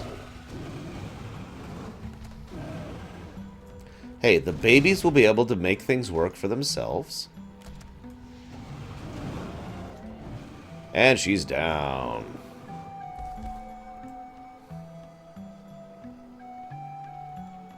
Yeah, exactly, Vanessa. That's pretty much my point.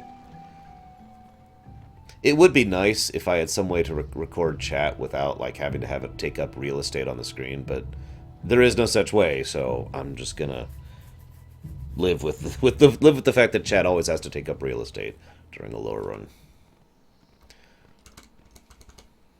It's okay, I only get the occasional complaint about how little space the game takes up over there. Oh yeah, we're done. We're done! Hey there.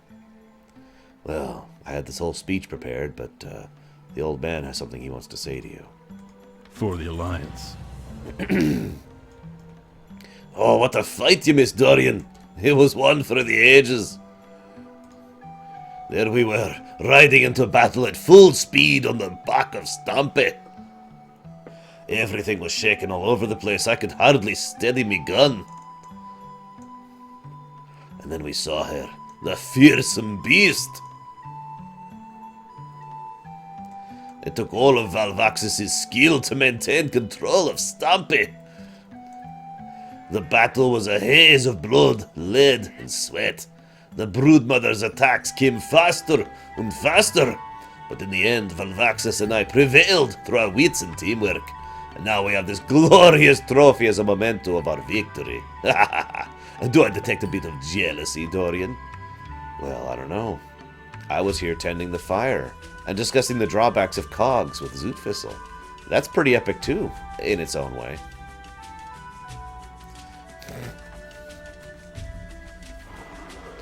Alright, let's go do this.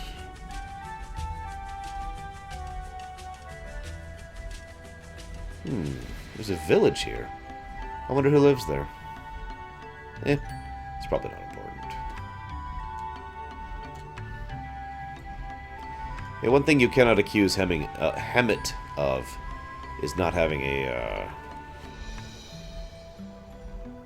enthusiasm for life. Of course, Meadfist.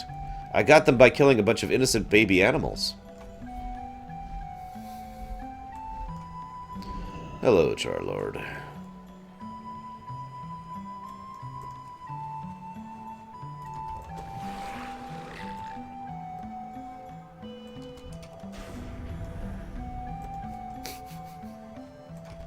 Honestly, I think PETA really is making more fun of the player than it is Hammett. I mean, God's sakes, how many entire species do we wipe out?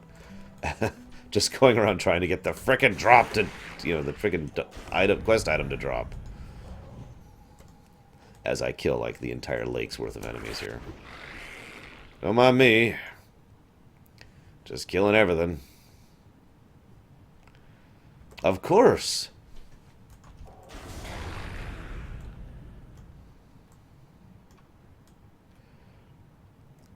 So, has anyone here ever read Dark Legacy comics? Just curious. I imagine none of you have, which is sad. You should go read it, like right now. No, don't do it right now. Do it later, though.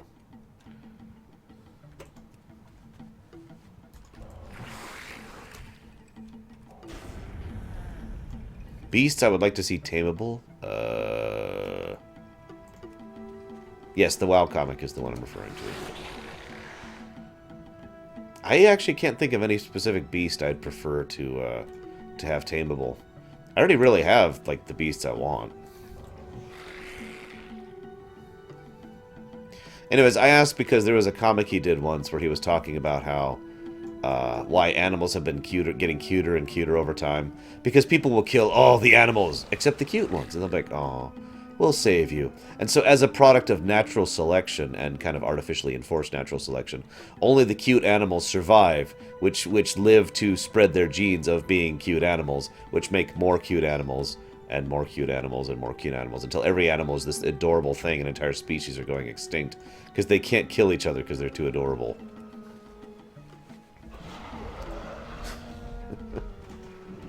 What can I do for you? You find anything yet? Oh, excellent, my keys. It's about time we had the planes up and running in this place. The professor's been asking us to check out a strange weather pattern coming from the northeast. Thing is, I need a co-pilot if I'm going into uncharted territory. No way in hell I'm heading out there alone. What do you say, hotshot? You might learn a thing or two. And once you learn to deal with the northern winds, you can fly pretty much anywhere. Have a good one. Also, this used to be one of the places where you could get Northrend flying from. One of the places. We're off! Dun, dun, dun, dun, dun, dun, dun, dun, dun, dun, dun, dun, dun.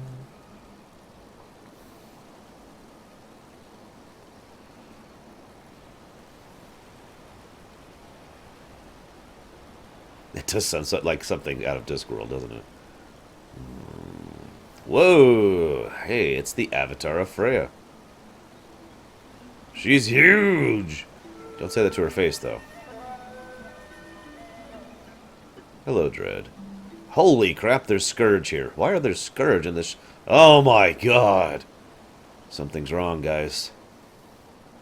The glacier is seeping in from Icecrown. Something has breached the barrier! They're all coming at us, quick!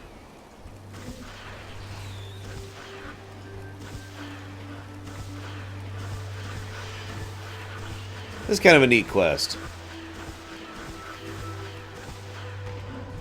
Suddenly we take over here. And it's actually a timer. We're literally burning out. So if we don't get back in time, the machine literally just burns itself out.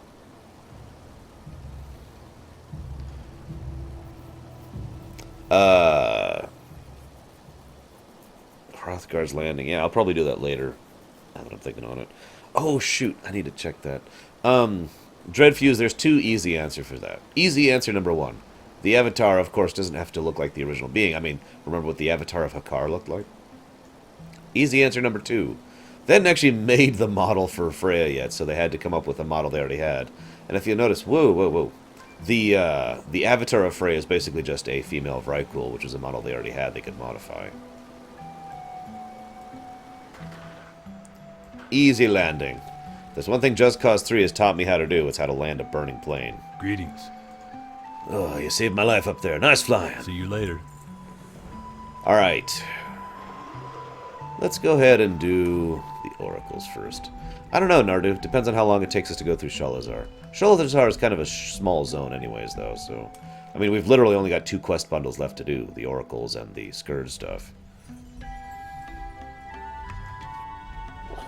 Come on, Nick.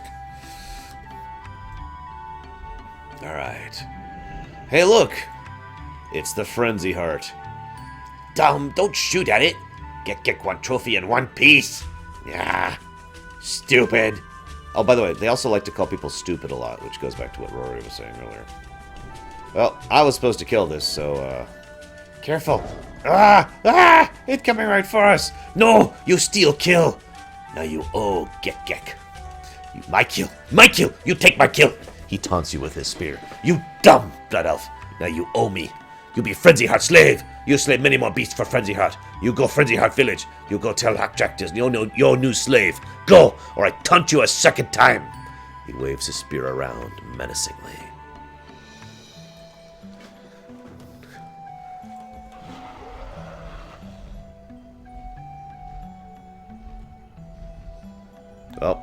We are now a slave of the Frenzyheart. I'm not sure why we're going along with this. I mean, this is just kind of eyebrow raising. We go wrong along with a lot of things in this game, but really? How are you? Did you find pitch? Oh, now all I have to do is make a trophy out of it. That'll be the hard part. Finding a way to preserve it so that Hemet doesn't have a good laugh at my expense. See you later.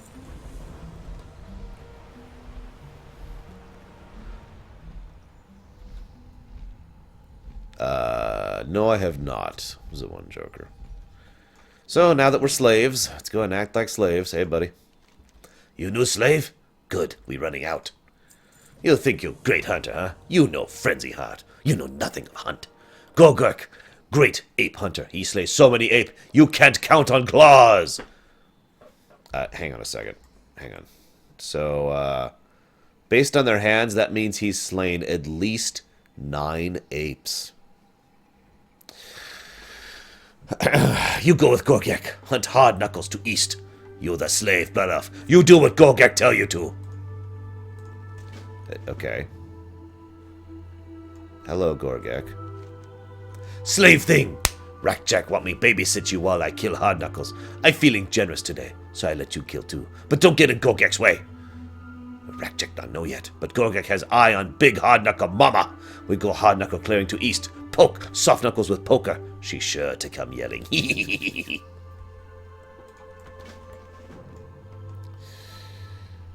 I was gonna say, I literally just killed a broodmother proto-drake riding a mammoth that I tamed. Really, guys? Now, I will say one thing I love about these quests. This was them testing some new quest tech. Now, they'd actually done this before, but this is the first time they implemented this extensively. There's a huge number of quests here we get from our own companions. The only other time we've seen this happen was actually in the Howling Fjord, if you'll remember. Have you not done these Name is Fives? You can't just go straight to the oracles. You start off with the Wolvar, the Frenzyheart, and then you go over to the oracles. Anyways, so the fact that you actually get quests from basically your companion was an interesting idea, and one I actually enjoy quite a bit. It's probably one of the reasons I enjoy doing these dailies, back when I was actually doing these dailies. I don't know, Takoida. We're just that nice of people, I guess.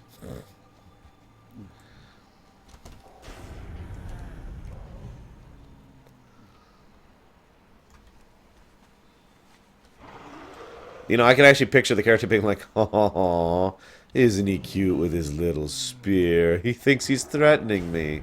Oh, it's so adorable. Oh, who's a little threatener? Who's a little threatener?"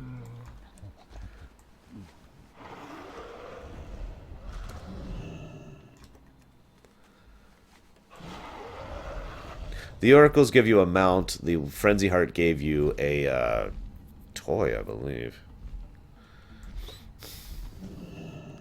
Alright, ahem. I stabbed it in the face! Gogek is so good! Yes, there is an achievement for maxing both reps, which I have. Run away, dumb soft knuckle. We're gonna poke you more.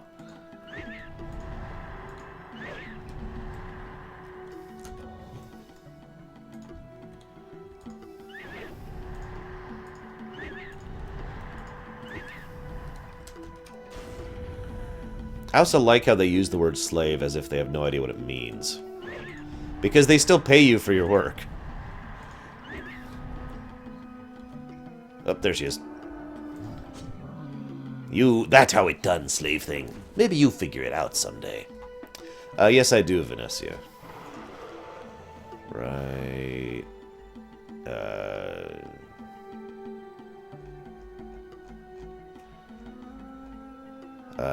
There it is, the diplomat. There, we'll go ahead and wear the diplomat title while we're doing this. Come on, keep up. Keep up. Who's a little Frenzyheart? Who's a little Frenzyheart running across the terrain? Look at him go. Look at him go. God, I hope not Darch Monster, but I don't know. I don't know if the Wolvar are related to anything.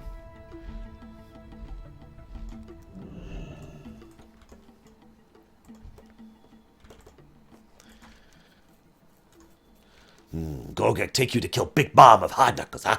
You lucky. Dumb soft knuckles squeal good. Gogek shows silly blood of slave how it work. Rackjack not dumb. Maybe you done good at killing things. Maybe Frenzyheart can make you real hunter. Dajik hunts giant wasp things better than all Wolvar. You go to Dajik to this Sapphire Hive and learn to hunt. Oh, screw you, Psychotic. I am never doing that rap.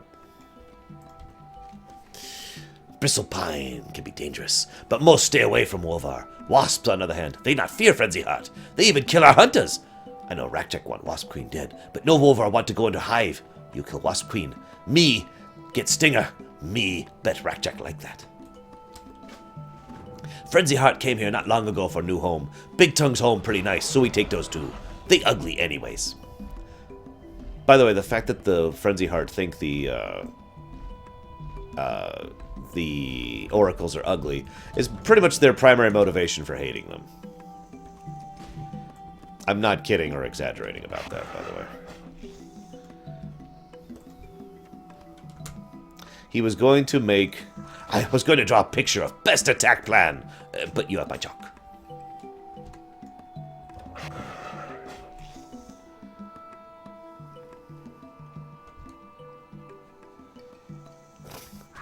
I was wondering who did that, Bragon. I noticed that recently. I forget when. Recently. Where'd he go? Oh, he's over there. Hurry up, little guy. Come on. Come on. Who's a good slave taskmaster? Who's a good slave taskmaster? It's you. It's you. Excuse me.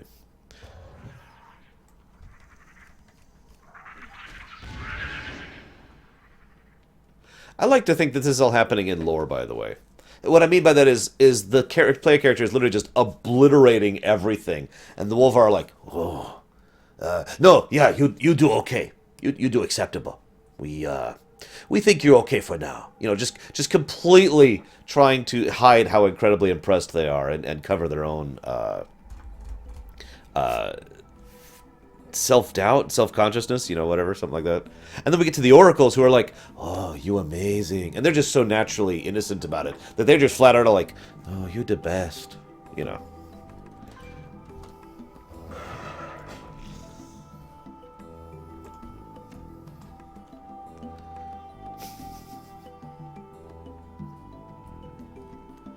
In all sincerity, though, Wolvar culture in general is all about proving your right to exist. So it's not that out of bounds that they would, in all things, refuse to deny someone else as being better than them. Because saying someone else is good at something is the same as acknowledging that you are not good at something. And therefore you no longer have the right to exist. And so it is entirely in keeping with their culture to be the dicks that they are here with regards to that. Just not the part about them, you know, being evil bastards. But anyways.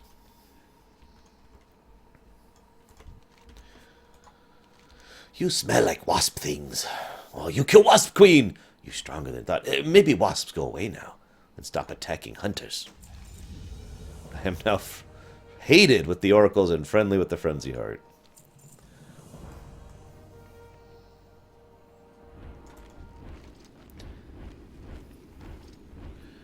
Dumb Gogek stumble into chicken houses. Let all chickens go. They are around here. Go get the chickens back. Oh, I hate this quest. This is probably my least favorite daily amongst the Wolvar. Getting the chickens back. Once I found out you could do this while mounted, my life became so much better.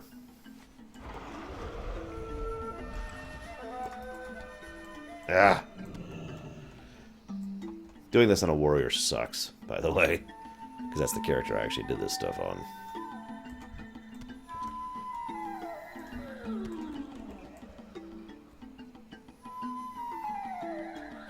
Come back, chickens! Come back, chickens! You're so tasty and juicy and succulent. Oh, God. I want to eat all of you. Oh, come back. I will eat all of your bones. I mean, meat. Mostly the booms, though. Ah, yum, yum, yum, yum. Tasty chickens. Yum, yum, yum. Yum, yum, yum, yum. Ah, ah, yeah. I am terrible at catching chickens and squirrels in Hyjal. Because I remember that quest too. Oh god, chickens are worse though. Chickens are so much worse. Ah, hiding behind the fronds. Oh god, come back. Come back. Okay. Okay. Now to pretend like it was no big deal and come riding in on my giant death mount. Yep. I got all your chickens. Good, I was worried about food stuff. I already pretty hungry. Thank you, Blood Elf. Lion killer, chicken chaser, new Frenzyheart slave. I know you no want to stay slave, so I tell you what do. Show you're better than the other hunters, and then Rackjack respect you. Under sand south of river there's a beast that kills wasp apes. Even Wolvar. He called Surfex. You bring Cloth Surfex to Rackjack. Maybe he release you from slaveness. Maybe. You good hunter, but Frenzyheart make you stronger. Hardjack think maybe you ready for something more important. Before Rackjack sends you on more important mission, you may gather things for Rackjack. All along river are blue crystals. We need lots of blue crystals. Go get blue crystals now. It is purely a gameplay mechanic. In lore, they actually, people who actually use mounts, the mount is actually there with them. So, you can't just summon it from the Aether or whatever. Unless you happen to be a paladin or a warlock. I think those are the only two that you literally just summon from the Aether. Blue crystals. We need many blue crystals. Yes. Get blue crystals from Rackjack.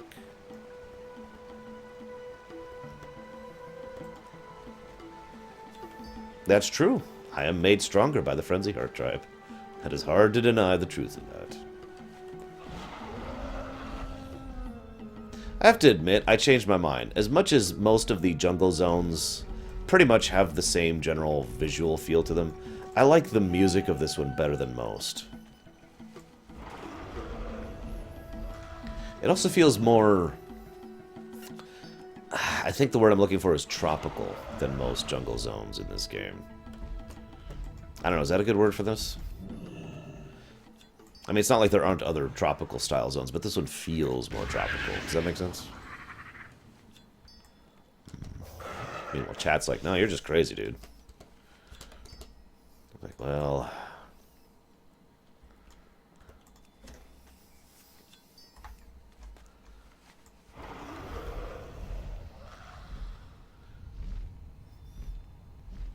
Ngoro. Back when I used to go into Ngoro, I was a paladin. Bubble.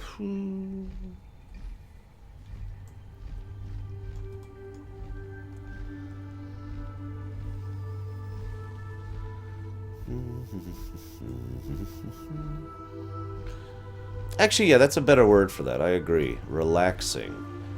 This place really does feel like a breather, especially from the rest of Northrend. This is the kind of place where I could just kind of chill back on one of these sandy beaches and just enjoy some kungaloosh. Except I wouldn't enjoy kungaloosh because I don't drink alcohol. So maybe just like a limeade or something, you know? And yeah, the music really helps add to that relaxing atmosphere that you just mentioned.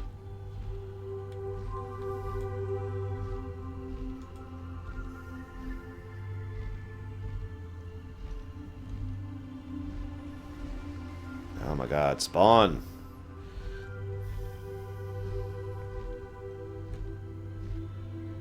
Rogue safe. Hate rogues. We should kill all rogues, guys. What do you think? Wouldn't life be better without rogues? That's why you're by the shore, Zawan, so you can just take a nice dip in the waters and get cooled off. I mean, I've been to Maui, dude. And I don't like heat, but Maui was awesome because it's like super hot and super humid, and then you go to the beach and it's amazing.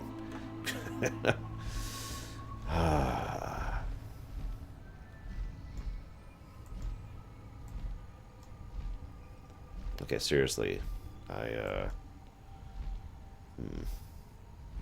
This is who I'm thinking of, right? Yeah, this is the guy who's digging through the earth. And I am just not seeing his thing anywhere.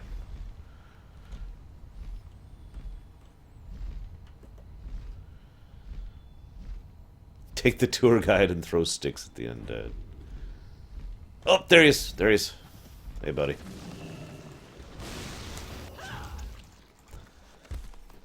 There was a comic once, I forget which it was, but it was like, what would life... Rogue... Oh, no, it was, Oh, it was that one comic that GameSpy was running for forever. I can't even think of the name of it. It was like, what would life be like without rogues?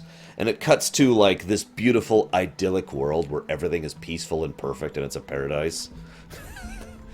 They go to Warsong Gulch. Here, why don't you take the flag today? No, no, no, no, no. It's your turn. And then there's, like, Taurans who are in love with humans and peace everywhere. It's great. Anyways,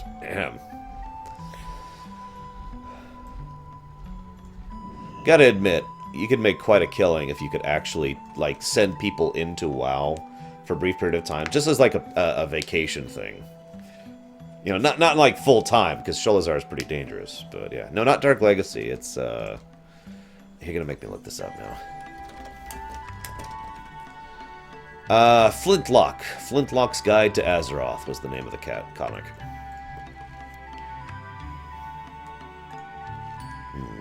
I not ask for you, Blood Elf. What you want? You kill Surfex? I bet you follow mighty Wolvar that kills Surfex and take Claw. My Claw now. Yeah, so we just killed one of their greatest enemies, and they claim credit for it. Just almost ready for long journey. Get come back soon with Crocolisk moment ago. Good Blood Elf. Okay, all ready. Zipik, best hunter in all Frenzyheart. Zipik, hunk, big tongues. Ugly things near swamps. They try steal all stuff they can find. Zipik going on long trick to scare Big Tongue Shrine. Scare them away. We not want no more big tongues in this land. That Crocolis chained on northeast. You go tree with Zipik. Zipik tell you what do. Okay. Too soon. You've awakened me too soon. What meaning of this intrusion? Really? You're just... Okay. Captive Crocolisk. Enjoy ride. Call me when you get there. Guys, I officially want a Crocolisk mount in WoW. Make it a thing.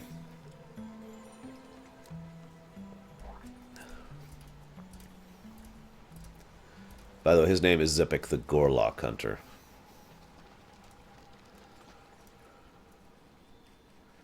Seriously, Crocolisk mount. Would be awesome. And don't tell me it would be too long of a mount. I've seen the Heart of the Aspects mount. That thing is just... It's a huge mount. 2 scoops, Executus. You need 2 scoops with your Ragnaros cereal. I'm going to stop making that joke. It's an old joke. Swim, swim, swim, swim.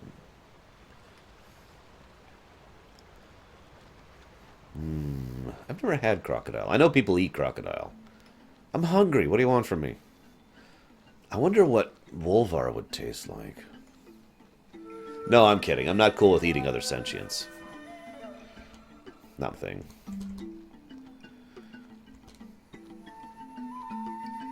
It's been off and on, Dreadfuse. We had issues earlier, so...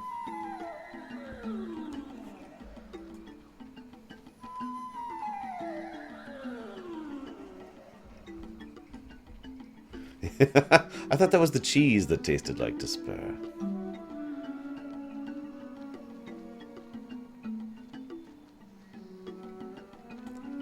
You know, I'm a little faster than this. Like... Oh, we're here. We're here. Okay, hey, what's up? You here? We work fast. Watch out for big tongues. Okay, crystal things. The big tongues use crystals to power their rain shrines. Zipik not know how it works, but Zipik does know if they use wrong crystals. Clouds and rain go crazy. Zipik tried sneak in once the other day, but it not go so well. It go much better with 2. Take crystals, place at big stone pillar, smash them, release power. Zipik not sure what happened, so might want to step back. Gorillas and wasps are boring. Big tongues are only fun thing to hunt. While we mess up Rain Shrine, we kill lots of missed big tongues. Now make sure not want to come back to village. He nods to himself confidently. Oh, by the way, for those of you who have not seen this thing, this is what the Heart of the Aspects mount looks like. As you can see, it's quite long. So again, don't tell me you couldn't make a Crocolisk mount work.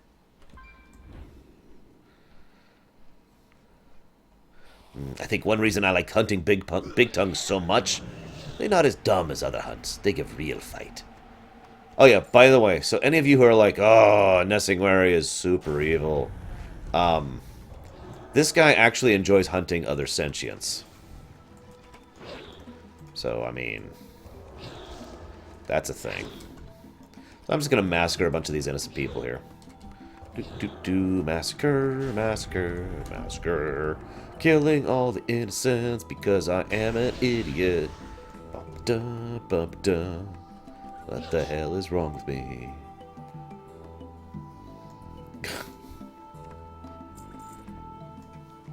Seriously, why am I doing this? These are pretty much as innocent gets. These might actually be the single most innocent creatures in all of Azeroth, and I mean that with total sincerity.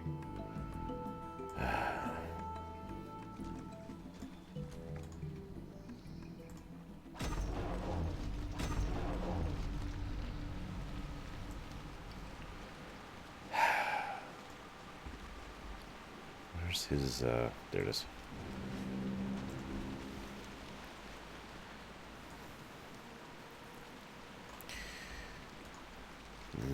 It works so good. You'll see lightning smash that Oracle guy. So good. I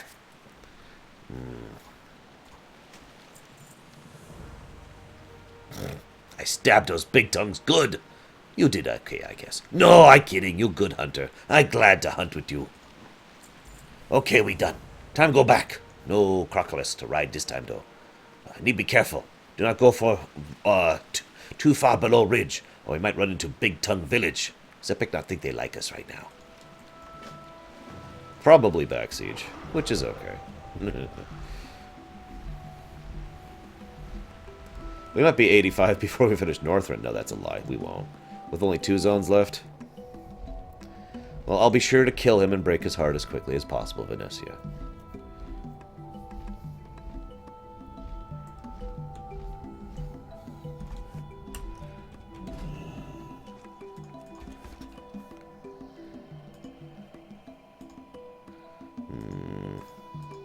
I guess we'll go with this one.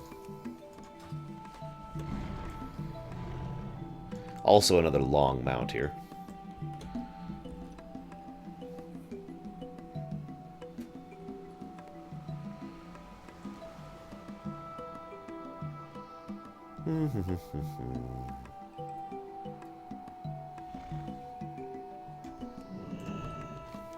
Blown up by lightning?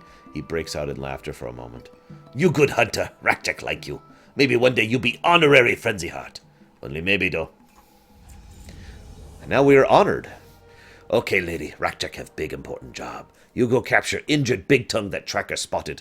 Not bring hunter this time because they maybe just want to kill it. I want hide it so I can poke it. Make it tell me things. You go, bring me big tongue prize thing. Okay, let's go attack this innocent, injured rain speaker of innocence. Ah, there he is. He's right there. Hey, buddy, what's up? Oh, God. The injured rain speaker oracle rises clumsily to his feet. No, kill me, please. Was just looking for fish. We not want die. I sorry. Oh, hang on. So we helped it up, and you help Rainspeaker. I saw you help Rainspeaker. Traitor thing. If you want friends with big tongues, you know friends with Frenzyheart. I tell village, we no trust you no more. So the mere fact that we helped pick this oracle up on orders from the Frenzyheart means that they now are hostile to us. In fact, we just lost all the rep. We are now hated with the Frenzyheart tribe. So in response to us being hated by them, the oracle's response to this is, I sorry. I did not mean to get you in trouble. He looks at you blankly for a long while. You saved me. We thank you. We going back to village now. You come too? You can stay with us. Oh, puppy men kind of mean anyway. Let me know when you're ready to go, okay? We wait till you're ready. I'm ready. Home not far now. Come. Come, come. And I love how they move. It's so cute. Look at them. They literally hop. Hop, hop, hop, hop. Yeah, seriously, screw the Frenzyheart.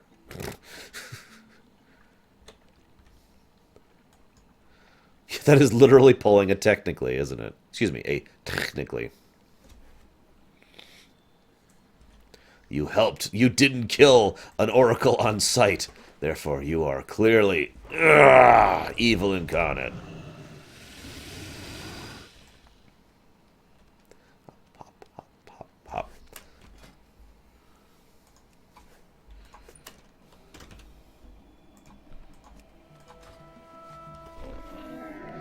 I've got a hopper too. Hop, hop, hop, hop, hop, hop, hop, hop.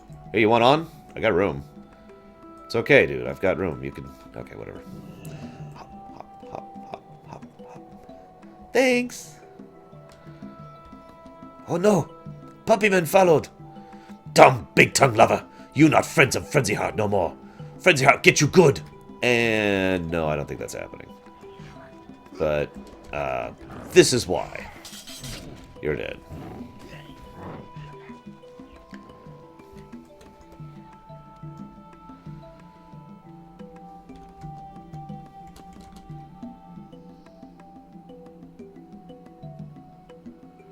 It's been weird all day. Nothing I can do about it.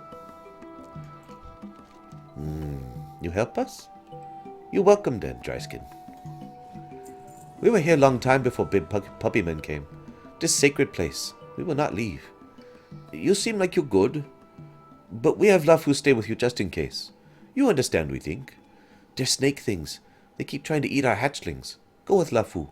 Make them stop, okay? Especially big ones near waterfall. Suse say we go with you. You be nice, okay? Ooh, we know. You can get Suse happy. If we bring back more offerings for shrine, we not need go far. There's always stuff to dig up around village. Just look for sparkles. Let's go, let's go. More offerings for shrine. My sister absolutely adores the oracles. You should hear her squee at these poor guys. I shouldn't say poor, but you know what I mean. They are very squee-worthy. Yeah, Takoida, the... Ooh, shinies. It was a sparkling hair. The, sad reality here. Treasure for Lufu, treasure for shrine. The sad reality here is these guys are so innocent, so naive, that with how harsh and brutal and violent Warcraft's world is, yeah... The only way these guys would ever survive is if they had some kind of mythical organization. Let's call them the Rangers. And some kind of elder wizard, like I don't know, a gray wizard or something like that, protecting them for a long period of time and going way out of their way for long, long years to prevent the outside world from affecting their peace of life.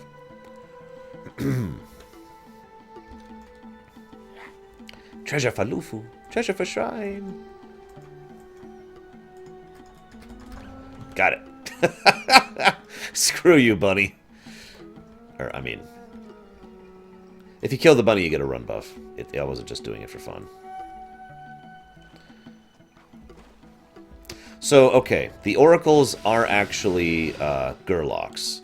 Now, gerlocks are basically just the Northrend version of murlocs. There's not really a lot of complexity there. But there is something worth talking about here. The oracles are just a gerlock tribe who happened to settle in this area and happened to regularly interact with those crystals I mentioned before. Now, you remember how I mentioned those crystals are basically the equivalent of Titan circuitry, for lack of a better terminology?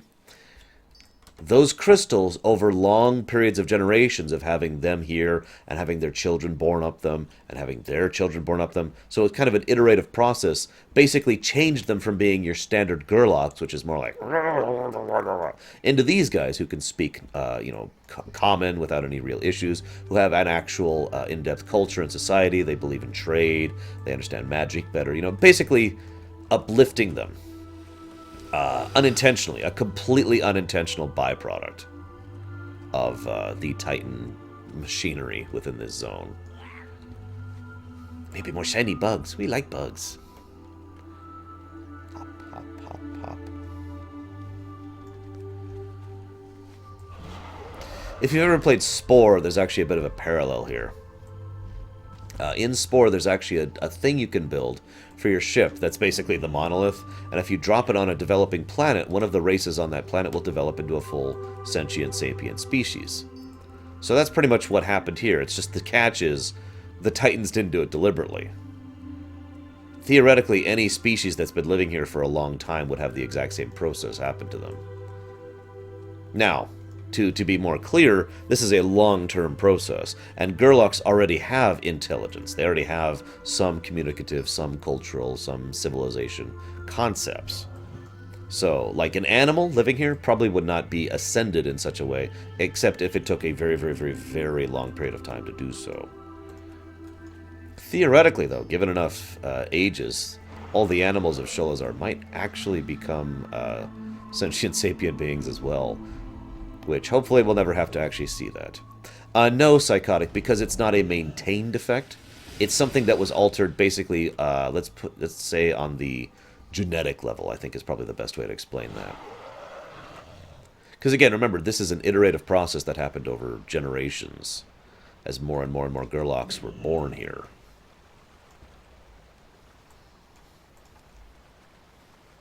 Actually, goblins went through almost an identical process, yes, with the Kaja ore. The only difference was the Kaja ore, we don't fully 100% know what the Kaja ore is yet, because for some reason they've never actually bothered to finish up that particular plot thread that's dangling there. So it's possible Kaja ore is literally just another similar concept to these crystals.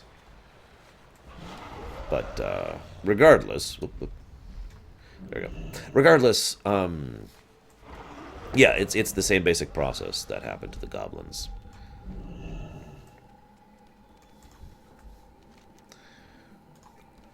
Hello, Dryskin.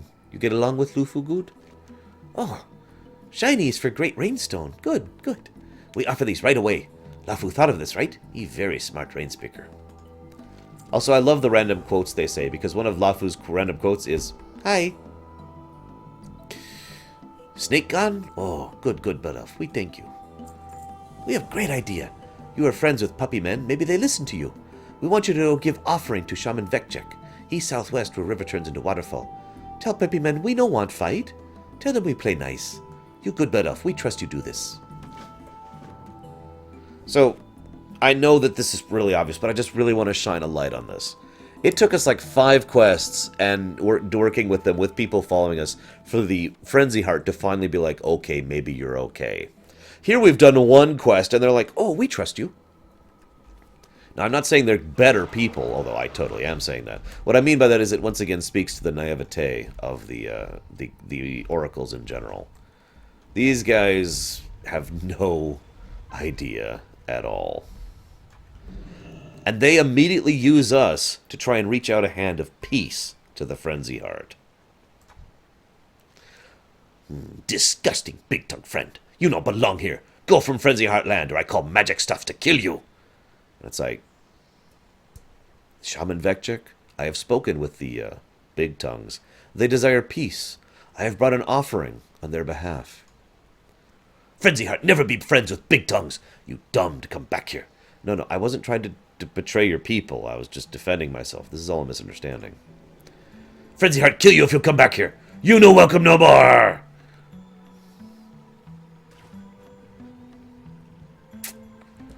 Yeah.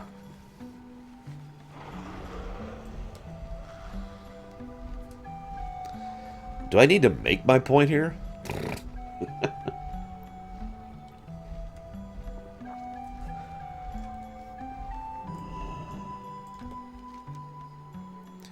So mean. We only be nice, and they only be mean. They keep messing with great stones. Maybe they not know stones are sacred. He stares at your forehead a while before thinking. Or before speaking. Sugan asked for help. We think they might be attacked by puppy men again. We sending you to Jalut to help. Oh, follow River West. Do what Sugan says. Hit the puppy men on the nose. They being mean. They don't like that. He continues to go back to staring at your forehead as you leave.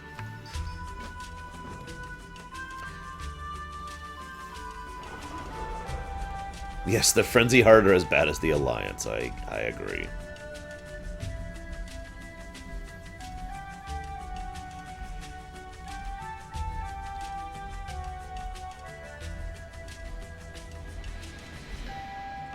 Guys, I hate you. Now you're making me think of vacationing in Sholazar.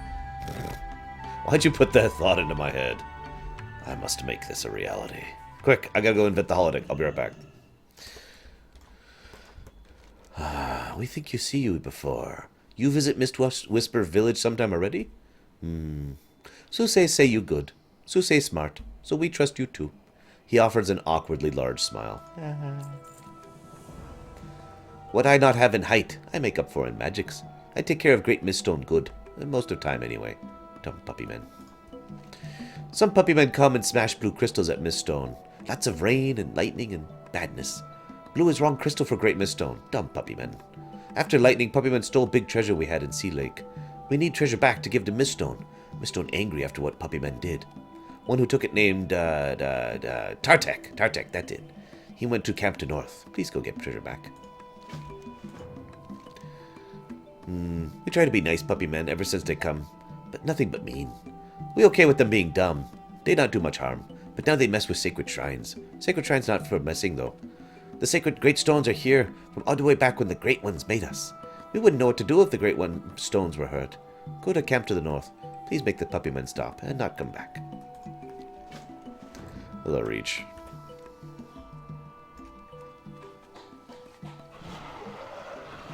I'll be right back.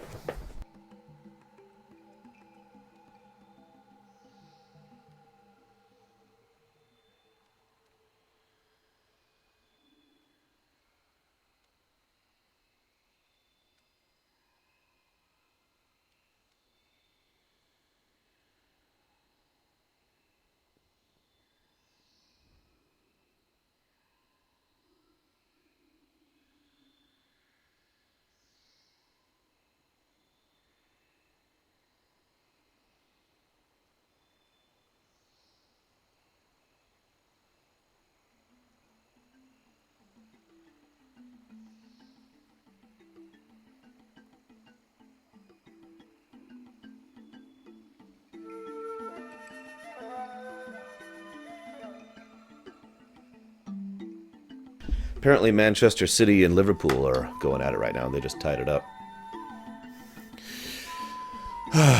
Okay. So yeah, as an aside, in case you missed this, also we all know the Horde is better than the Alliance. In case you missed that, the quest we did for the Frenzyhearts completely messed this area up. And they even referenced the fact that we did that quest. And now we're trying to fix the situation that we screwed up. That seems to be a bit of a trend, isn't it, amongst WoW quests? Oh, you screwed up. Go make it better. Go fix it.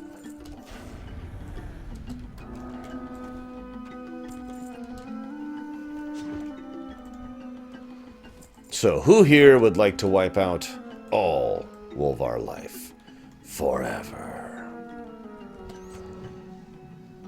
They must all suffer. Exterminatus.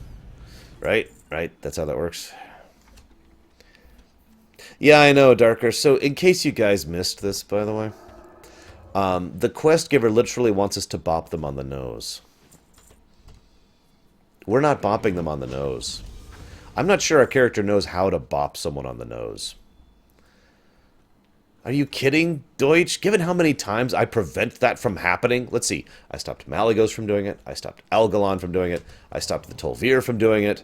I stopped Deathwing from doing it. I'm kidding, by the way. I don't actually want the Frenzyheart to be wiped out. They're jerks, but, you know, they just need to go over there and stop leaving these people alone.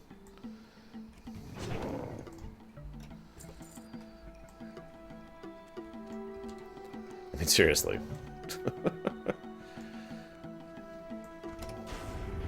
I'm liking this respawn rate.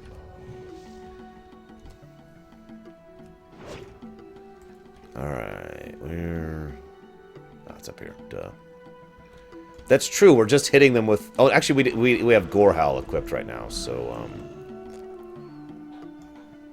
My treasure! You no steal from Tartek, big, dumb, tongue traitor thing! Tartek and Nasty Dragon going to kill you! You so dumb!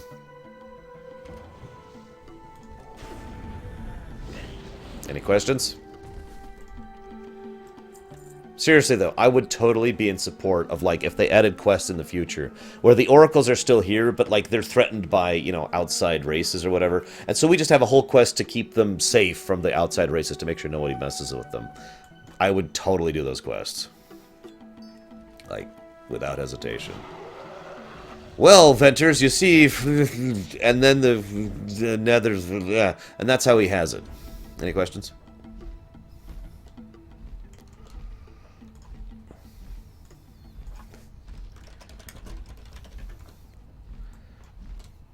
I hope that answers everything you need to know about that.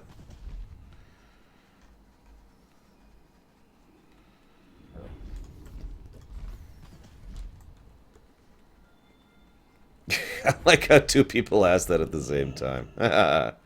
Okay, unfortunately, there is a legitimate answer to this, and it's dumb. You ready for the dumb answer? This is not 100% confirmed, but basically the idea here is we're not actually equipped with Gorehowl.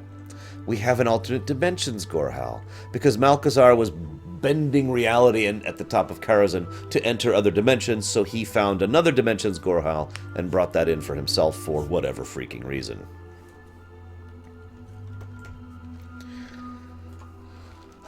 Dumb puppy thieves. Oh, you did it. You strong and nice. Good friend of Miss Whispers. He gives a big toothy grin. You squash good. Thanks for help. You good Dryskin. Miss Whisper safe. Treasure safe. Puppymen sure leave us alone now. You go to Rainspeaker Canopy. Tell Suse you did good.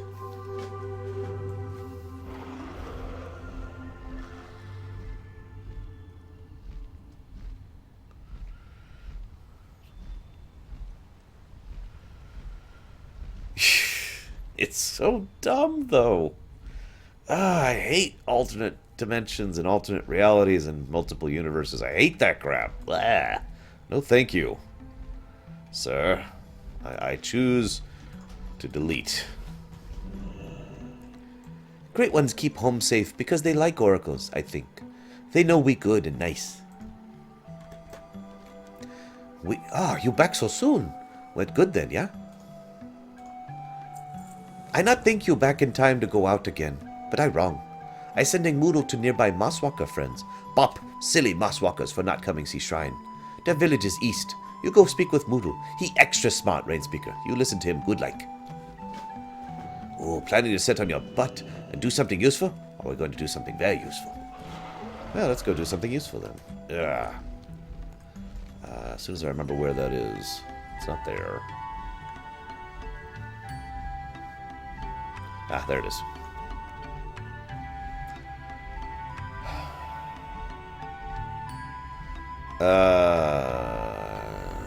I think so, Ventures, yes. Pretty sure he did.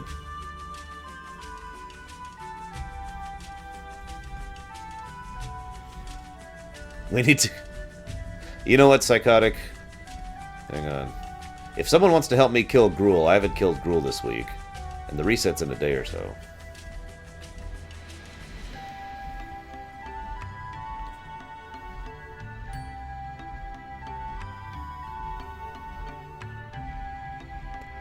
I wonder what that is. It's probably not important. I thought it was around here. Where's the guy? Hey, dude, come back. Susei fumbles a bit, but he's not dumb. I do think he's been too forgiving, though. Puppy men are not going to stop or leave us alone. The only play to stop them is kill them. There's no peace. Now that, I'm good at. Wow. Hang on a second. Damn it. I'm at the wrong step. I should be going up here right now.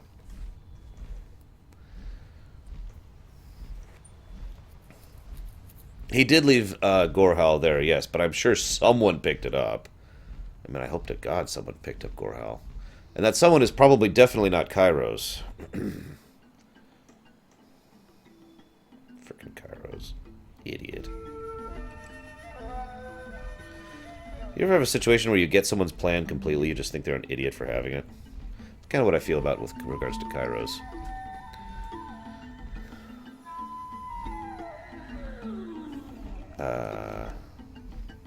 This way? No, yeah, this way, this way. God.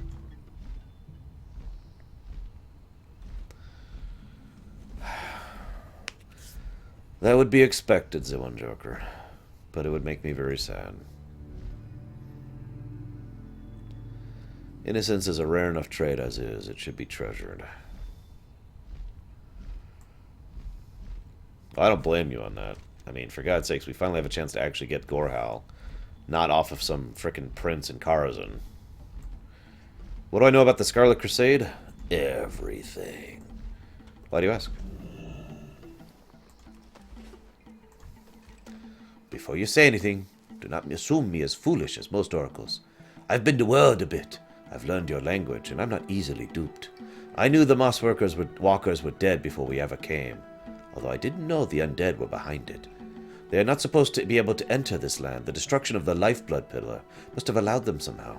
We must see that they leave. There's some small chance that the Mosswalkers are not all dead yet. At the very least, they deserve not to be butchered by this. So, let's go get some revenge and see if there are anybody to be saved. I've always suspected the pillars have been the main reason for our weather and our seclusion from the undead. This confirms it a bit. Not terribly long ago, there was a sound of a great explosion when the Lifeblood Pillar fell. The weather changed for the Mosswalkers almost immediately. It began to snow, something we never see. They were able to stop the snow by bringing more Lifeblood crystals to the Great Moss Stone, so maybe if we can do the same, it will help ward off the undead.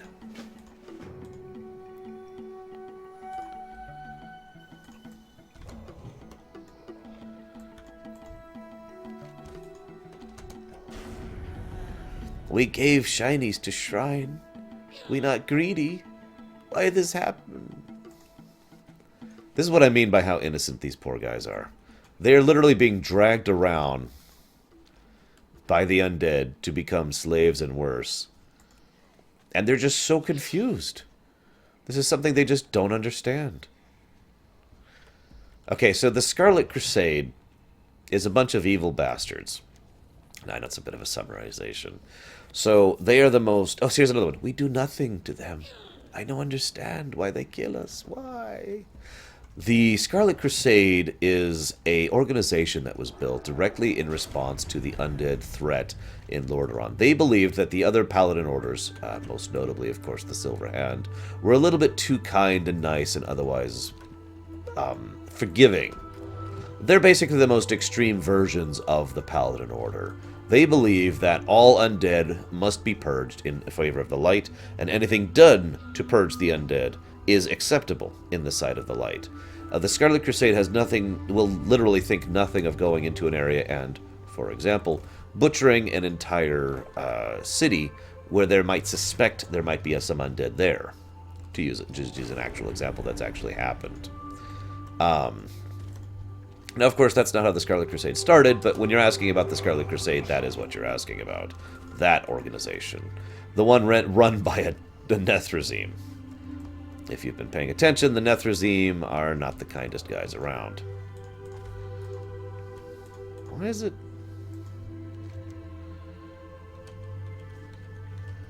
Yeah, the whole of Twitch chat's been weird lately. Here, I'll unban him really quick. There you go. Yeah, it never did it, Deutsch. Nightbot still hasn't given him permission. That's the problem. Anyways, so, what the hell was I saying? Right. So the the Crusaders are definitely the good guys, and they definitely are not in any way inclined towards horrifically evil acts against their own kin in the name of the light. They're zealots, basically, if I could summarize the statement. They are severe zealots. They revere the light. They're also one of the best examples of how you don't have to be a good guy or a good person to use the light. Anybody with any particularly evil intentions can use the light just the same as any actual decent person. So, now, okay, it is worth talking about one thing, though.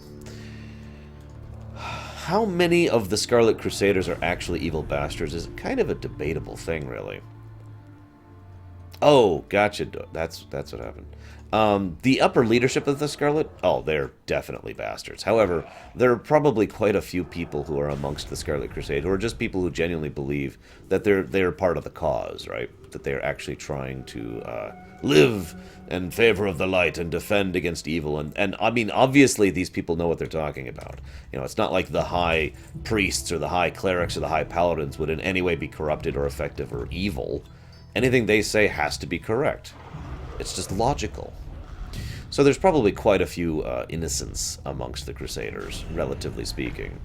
I say relatively because I was just following orders is something that may or may not be considered admissible. That's up to you to decide.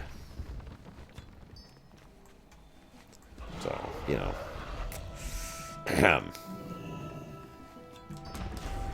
The Scarlet Onslaught is a slightly different thing, so I should rewind a little bit. The Scarlet Crusade was founded by,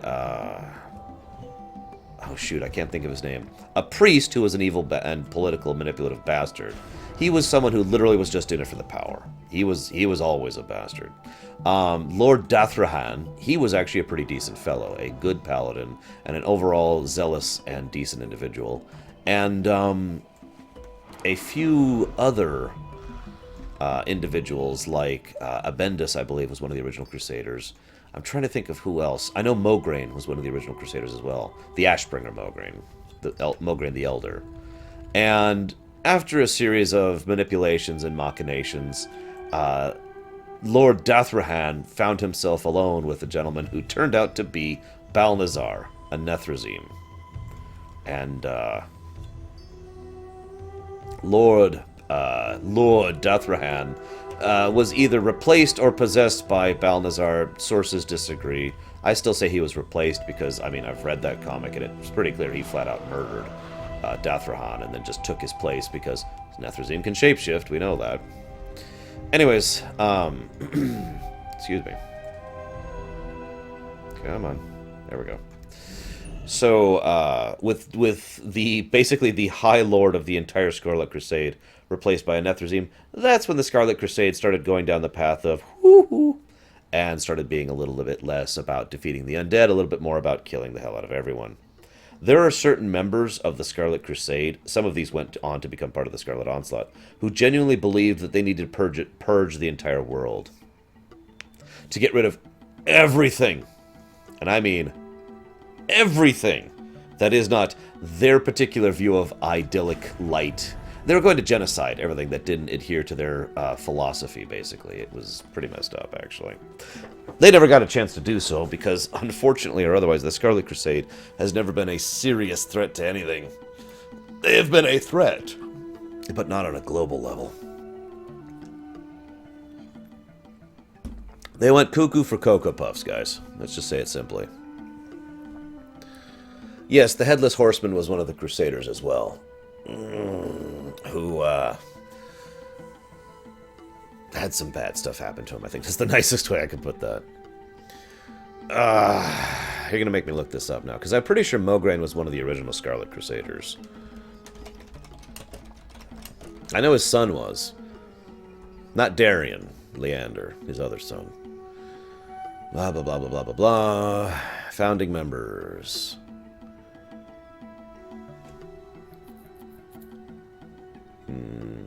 Fairbanks, that's the bastard. He's the priest, I said. So Fairbanks was one of the founding members. Dathrahan was one of the founding members. Abendus was one of the founding members. Renault was one of the founding members. Mograine was one of the founding members. A lot of these, so yeah, it's a lot of the old Silver Hand and a lot of the people who followed and revered them. And later on, other members became relatively common, or relatively high-ranked members like Whitemane and Durand and Talon Fordring. Anyways, I'm very glad we were able to have these saved. With luck, they'll make it back to Rainspeaker Canopy safely. The Mosswalkers were good people. They did not deserve this. We might be too late for the shards to make a difference, but our options are limited. Perhaps the crystals will ward off the undead gradually, but there's one more thing that can be done. We need to find the leader of these undead and kill him to ensure there's no one to push the wretches back on us. If my suspicions are correct, he will be somewhere inside the fallen pillar, the Sundered Shard. The corpses being dragged here would suggest as much anyways. I'll place the shards and bring the news to Susei. The rest I leave up to you. Whoops, did he... Oh, whatever. We got it. We got the quest. So you might be like, what's the Sundered Pillar?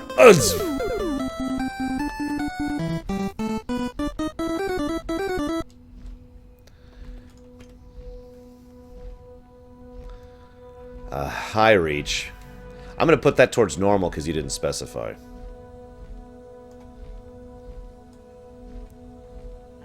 So... I pointed out those giant pillars earlier, with the Titan devices on top of them. Well, there's actually only 3 pillars left, because this used to be a pillar, as you can see here. This says a lot about exactly how devastating this particular damage was. Look at the sheer amount of earth they would have to move in order to knock this thing over. Look at that. And of course, there's the remains of the pillar down there, and the Titan device, which has been toppled over. Man, it would take some kind of massive Serenite-empowered bomb to be able to pull off that kind of a thing. Ugh.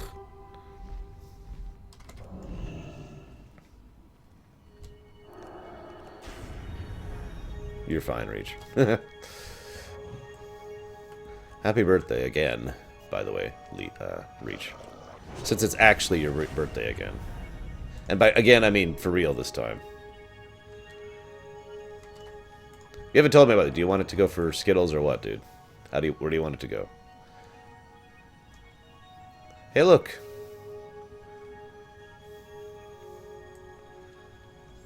I will defeat you.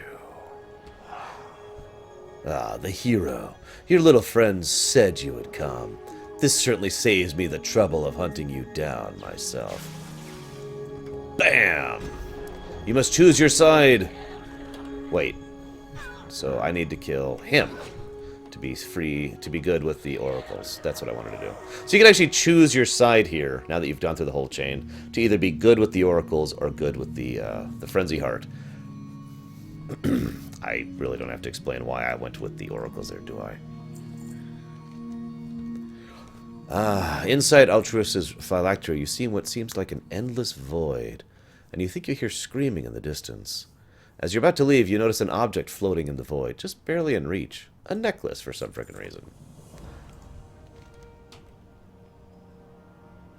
Hi! Really glad to see you again. I knew we friends. I knew it! You good friend. Not just for us, but all oracles. Thank you for saving us. Thank you. Thank you. I saw you bonk Puppy Man good. Undead things said he your friend before? I not know that. You done with Puppy Man, though? Just for oracle friend now? Stop. No more thinking. You sure you don't want to be friends with Puppy Man? Yeah, I'm pretty damn sure. Yay! Ooh, ow. Yay! Susei probably worry about us. Maybe you go back to town and tell him everything, okay? Yeah, go tell Susei. I'm gonna grab shiny ball thing from dead guy. Meet you there. Okay, grab his shiny ball thing. Okay, Reach. Hang on. If you insist. There it is.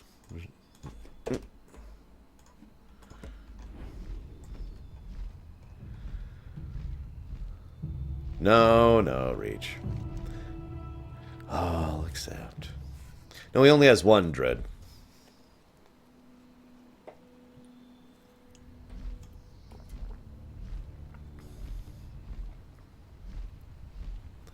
The oracles are awesome, dude. I mean, seriously.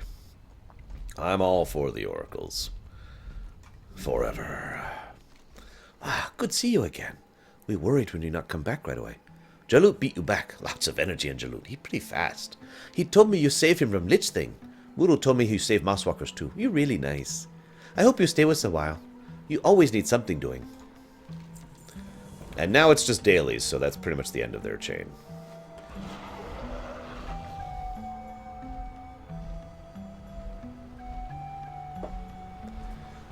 Yeah, no kidding, Raskor. So one final quest chain to do in Sholazar. We have to deal with the avatar of Freya. I have to admit, I like her hair here, like a lot. The vines and the flowers coming out of it. That's just cool looking hair, I think. Anyways. Hey, you. You are not of this land, but you're also not with the Scourge. What should I make of you? This should have never happened. The forces of undeath stormed the very cradle of life. If you're not here to destroy the minions of the Lich King, then leave at once. Do not incur my wrath by distracting me from my duties. Okay, jeez, I'll go kill the undead. God, if I have to. I've been so busy killing innocent civilians and Horde and Alliance that I guess I'll finally go ahead and actually kill the Scourge. You know, the one freaking thing that we're actually here to kill. Just this once. Oh, hey, Blessing of Might finally.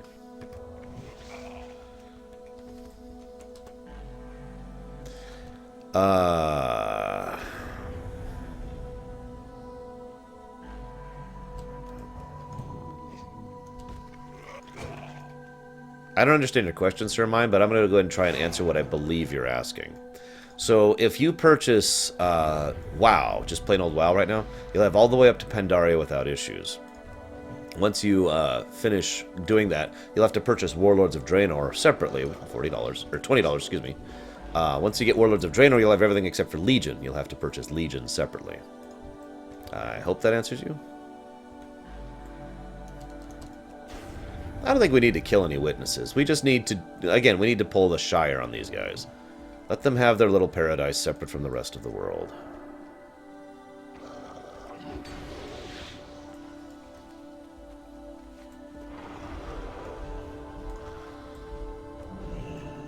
By the way, here's a fun thought for the day. Do you know undead can feel pain? I mentioned that because these undead have been forced to walk down across a huge snowy glacier. And these are actually specifically called snowblind golds and frostbitten corpses. Just, I don't know if you've ever walked through snow barefoot, because I have. And I just want you to picture that, and now you can't stop yourself from doing it. Because they still feel pain.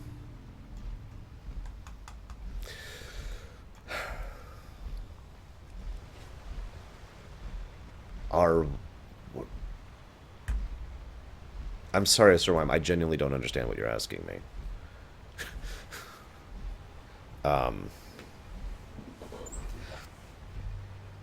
Do they care about the pain? That's a good question. No, they're... I actually already answered that, Magister. They are a species of gerlocks who was unintentionally uplifted by the Titan devices who are here. Very well, Blood Elf. I am satisfied you're not one of the Lich King's minions. Imagine if we were doing this on our Worgen Death Knight, by the way. Chicken wings. The agents of the Lich King have foolishly trespassed on these lands where the power of life rules supreme. All harm they inflict will be returned to them sevenfold. The monster directly responsible for corrupting the land is known as Thalgrin Blightbringer. You will find him just north of here. Take this ward, use it to reflect the power of death upon him. Show the Scourge that the power of life prevails over all. Oh, if Warlords will be added to the Classic Bundle. Probably, but not initially. They always add the further expansions to the bubble, or to the vanilla bundle, but that usually doesn't happen until about halfway through a given expansion. So if you're okay with waiting on going through stuff until about halfway through Legion, then yes.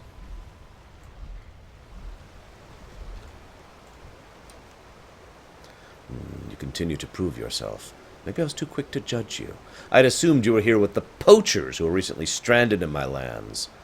But maybe you're ready to put that behind you. No, I'm not with them. I'm not with them. The Titans shaped entire life forms here, fostering their unfettered growth. The 5 crystal pillars that surround the basin emanate pure life force. The Scourge should have never been able to penetrate in, but one of the pillars was destroyed. Go to the Lifeblood pillar, see if you can find out what happened. No undead should have been able to approach that pillar. It sure would be a shame if there were living minions of the undead. That might be a bad thing. The Lifeblood pillar was topped over with a great force, sending the very earth into upheaval. The elementals that wander the Sundered Shard carry with them the very essence that gave the pillar strength. I cannot allow this energy to be wasted, for only 4 pillars remain. Head to the Sundered Shard to the southeast and seek the Lifeblood elementals. Use this gem on the remains to recover their rampant energy. No reach. We are in a completely new zone. This corpse appears to be badly burnt. There are the remains of several powder kegs in the vicinity. It appears the Avatar of Freya was right. The undead were not able to enter. They used the Cult of the Damned. Living agents. I mean, guys, you should all join the Cult of the Damned, like right now. Do it. Because that way you could serve us in life instead of serving us in death. Those are your options, really. I mean, you know. And someone else is doing this quest, apparently, because there's, like, none of these up right now. Ah, here's one. You will have to ask Twitch that, because Twitch does not think I should have a sub button, Rob.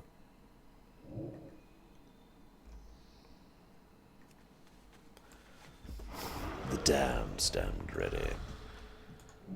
Yeah, I didn't think I could. Damn it. Yeah, there's someone else doing this quest. Damn it.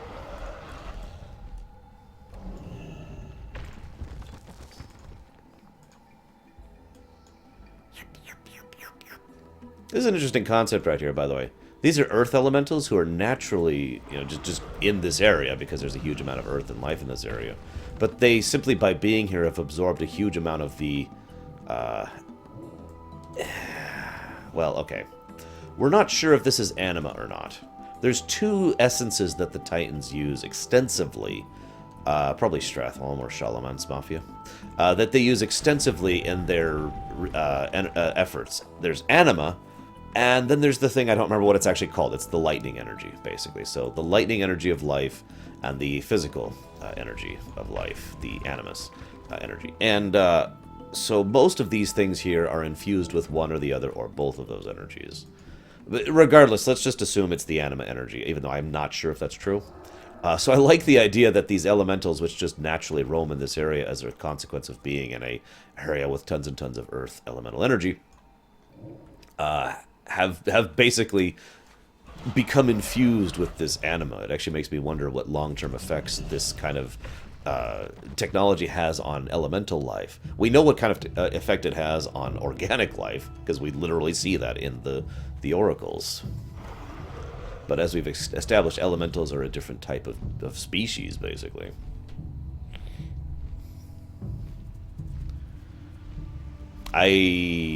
Yes, that is correct. Good. The living willingly serve the Lich King? All this time I've been searching for the wrong enemy. Let us make haste and uproot these cultists from these lands. I like how shocked she is at that idea. I am an embodiment of but one aspect of Freya, daughter of the Titans. I am the Life Warden. I was left here to protect this land against the threat of the Scourge. I never anticipated the Lich King would send willing, living servants to do his work. I could easily crush these cultists myself, but I am all that stands between the undead armies and the rest of the basin. Go, deliver my wrath to these insolent trespassers. And the Lich King's lackeys have dared to bring weapons of destruction into my domain. I will not stand for this. Go to their outpost to the north and destroy their weapons. We will not let the Scourge taint another inch of these sacred lands. Yes, very sacred. Creatures like that, by the way, are debatably not sentient or sapient. It's something that's a matter of debate. I've actually talked about this already in brief when we were talking about the Iron Dwarves. It is debatable how, and we were talking about it when it came to the Mechagnomes too. So we're not actually sure how much free will, basically, minions and creators and servitor races of the Titans actually have. What ability to think and function for themselves they have. She is synthetic, Progue. Basically, everything you're going to see that works for the Titans is synthetic. Damn rogues.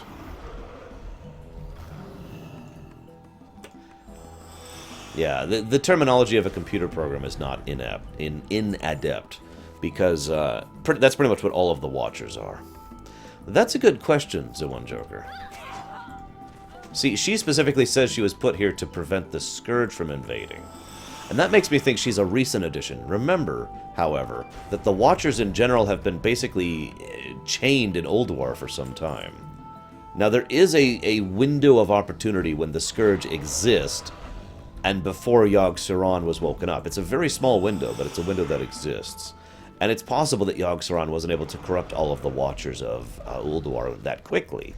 So sometime between when the Scourge existed and and Yogg-Saron was woken up, which again is like a couple of months difference there, and Yogg-Saron was capable of corrupting the rest of the Watchers, somewhere in this window it's possible that she was specifically put here to retain the basin, which means she's been fighting the Scourge for the last, hang on, check the time on that one. That would have been fighting the Scourge for about 8 or 9 years, depending. Which isn't actually that big of a deal. Well, I shouldn't say fighting the Scourge, because obviously the Scourge only recently came in. But the point being, she was put here to prevent the Scourge from entering the Sholazar Basin 8 or 9 years ago. Or she was left here when the Titans originally abandoned this place, closer to, I think it's 5,800 years ago, something like that. So, whichever answer you think is more likely. I'm not sure which is true, of course. You speak the truth. The intruders at the camp were dealt with, but I'm afraid it may have been too late. We were not quick enough, Velvaxis. The cultist scum have arrived at the glimmering pillar and are making preparations to destroy it. I can sense them. We don't have much time. Blow this horn atop the glimmering pinnacle. Channel the power of the crystals. We shall show this scum not to trifle with the Titan's creation. That's what I'm thinking, Erakoa. That she actually was put there specifically to prevent the first Lich King from taking the basin. Because, I mean, the first Lich King was right over there. You can't see it, but it's like right in that direction. And this is a pretty logical first step to go into. But of course, the first Lich King was much, much more limited in what he could do. Actually, Progue, I'll tell you what I mean by that in just a bit. You'll see where I get that number from in a minute. Vroom, vroom, vroom, vroom, vroom. Also, notice they're putting the bombs right on the crystals to help resonate the energy and just increase the explosive power, basically. Possibly Nardu. It kind of depends on when the Lorerun comes out. Or when the Legion comes out, excuse me. But no, Progue, I'm not just making that number up. I'm getting it from something specifically. Excuse me. Sleep, Salty. Sleep! Give in to not having any lore in your life. Go massacre your enemies mindlessly and blindly, for that is the true path of the Alliance. Ah, impressive. I wasn't expecting a mere mortal to prove as worthy of an ally as you. I fear our efforts have not been sufficient, however. The Scourge show no sign of stopping. The cultists have been taken care of, but the Scourge invasion has not slowed down. The situation is becoming desperate. There exists a last resort. Before I reveal any more, however, I must have your absolute trust. The Titans did not create life overnight. The process was gradual. It required a great deal of experimentation and iteration. It is for that reason that the highly protected places such as the Sholazar Basin exist. To ensure the safety of their experimentation sites, the Titans created a defensive mechanism. Its destructive force is unparalleled, however, and I will reveal no more until you swear your fealty to my cause. Okay. It borders on sacrilege that these secrets be revealed to a mortal such as yourself. But I have little choice. Ever since Freya, daughter of the Titans, left me here, I've had but one task, and I cannot fail. Life must be protected at any cost. There is a waygate that links this place with another, very much like this one. It is there the weapon we seek can be found. Oh, I will not fail you. There is no turning back now. If you agree to help me, you will do so without hesitation. It is time then. Let us activate the waygate. You will find the first switch in the Maker's Perch. Beware. The Titans used the perch to watch over their creations. Many of their stone servants still are in that place. So that's 2 mortals in that conversation. Whoops. Scroll.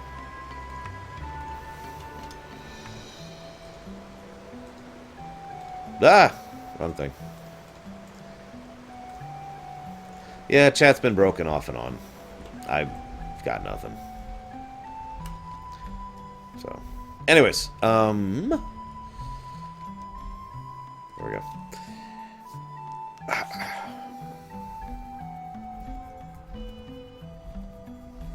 So, one of the other things that's interesting to discuss here is the idea that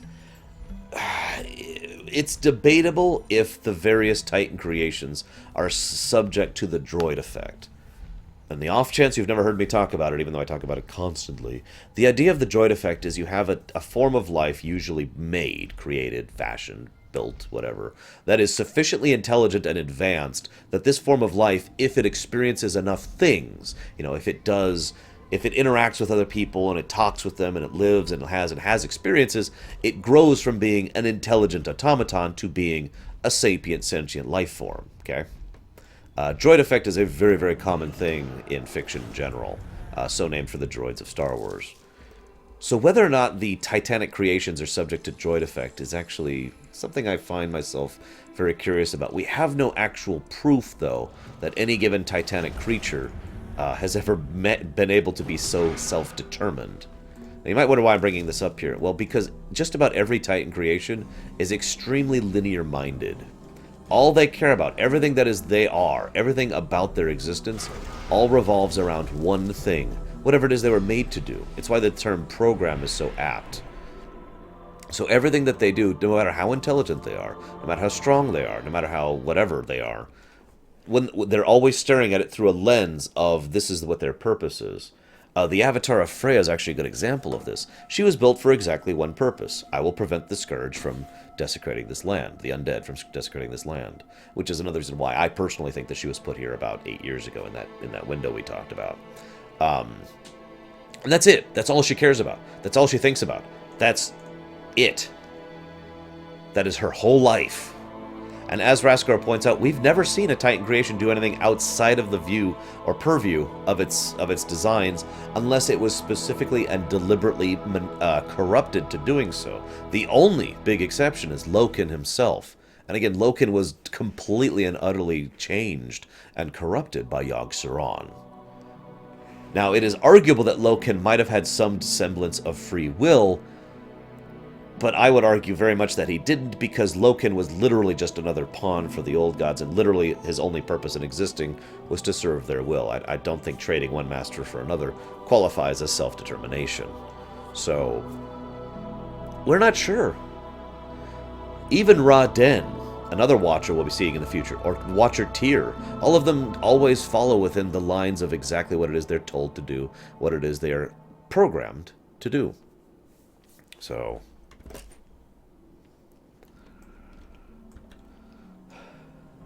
nice place here, by the way. I like this little thing. Just cool. That's all I have to say about it. There we go. I like the music in here, too. Part of the reason I wanted to do Sholazar before I did Storm Peaks, even though I could have gone from Zul'Drak to Storm Peaks, is Sholazar rather naturally leads into the Storm Peaks. Storm Peaks really is the old god and the Titan zone, and Sholazar is pretty much an old god zone with a little bit of flavor and, of course, incredibly cute oracles as we go through.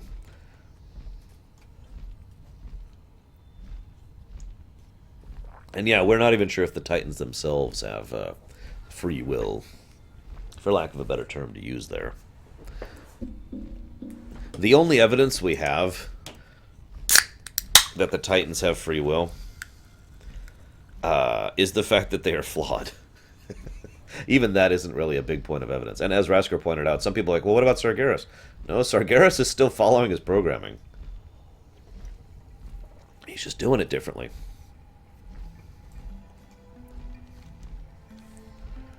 So, I'm really hoping the Warcraft Chronicles book sheds a little bit more light on the Titans. There's so many holes in the lore of the Titans that we still don't actually know about them, about their watchers, about their technology, about their origins. Ah, get out of my way, tree.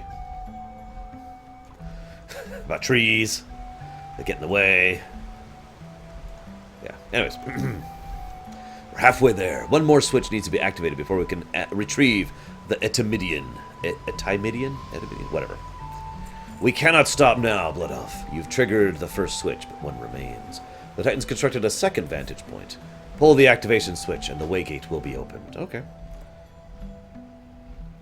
Yeah, I know. Chat's really bad today. Yeah. I got nothing.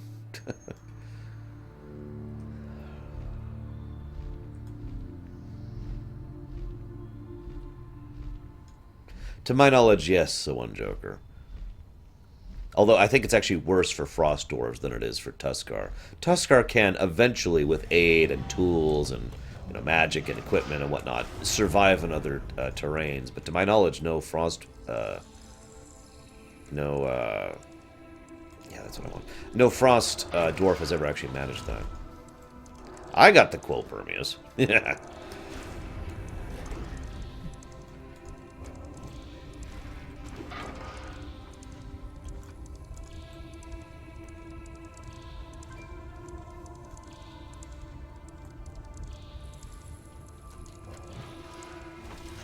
By the way, just in case you didn't quite get it, this is what Sholazar looks like when you get out of the living area. Keep in mind, this is literally just a few dozen feet from earth and rock and life and trees.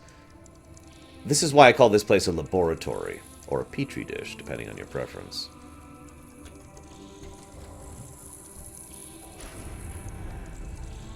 Because, yeah...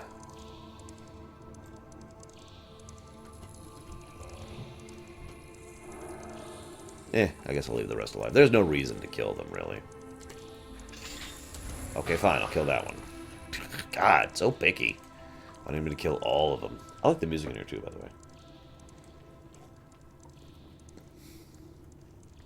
Soon we will know the true origins of the dwarves. The dwarves are a defect.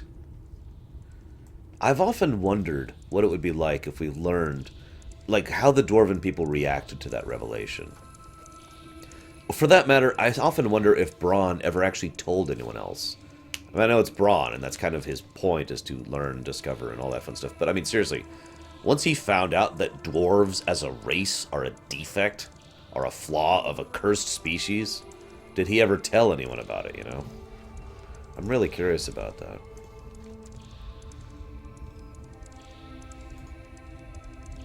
I don't feel like doing that because there's no reason to do it just for loot.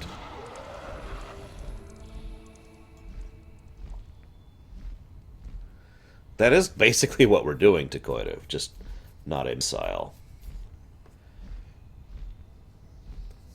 Now, if only we could get rid of nukes from real life, too.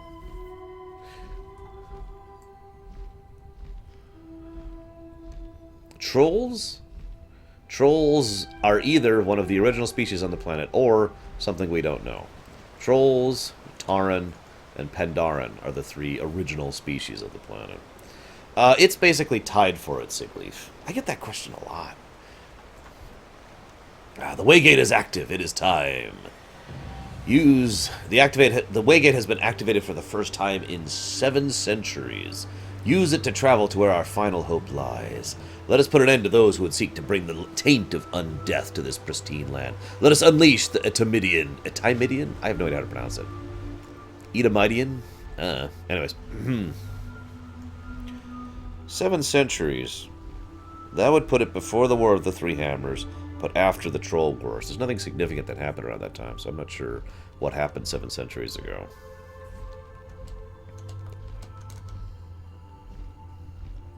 Meanwhile, chat is just super delayed there. God, that's crazy.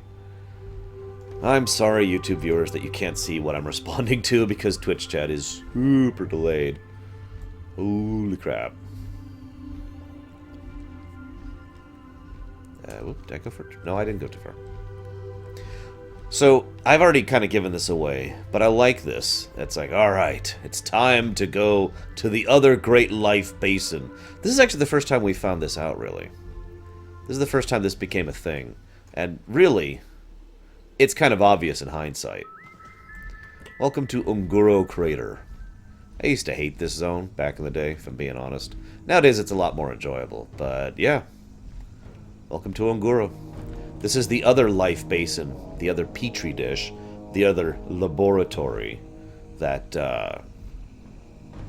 that the Titans constructed and used to try and craft life. And again, it makes perfect sense that it would be Unguro. Like I said, it was kind of hinted at, and I'll kind of explain why really quickly. These things right here. For those of you who never actually did Unguro back in the day, there are these power crystals all over the place in Unguro that you could use as part of quests to turn in for stuff. So, yeah. Bunch of life forms in here, too. But anyways, let's go talk to the... As you read the engravings on this stone colossus, you realize this is the weapon that Freya spoke of. This is the... The colossal thing is named... We're going to call it Bunavesabla. The colossal being appears to be inactive. You notice an empty rune-shaped slot on its chest. Well, let's go find it, then. Yes, this is the Jurassic Park area. And also a massive crater, just like Sholazar.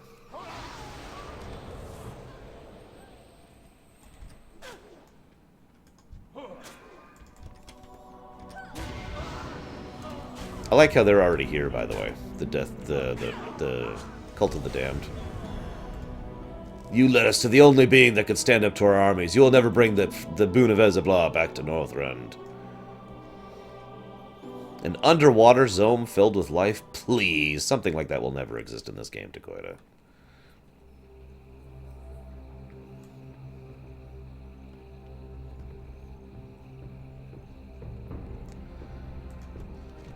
Alright.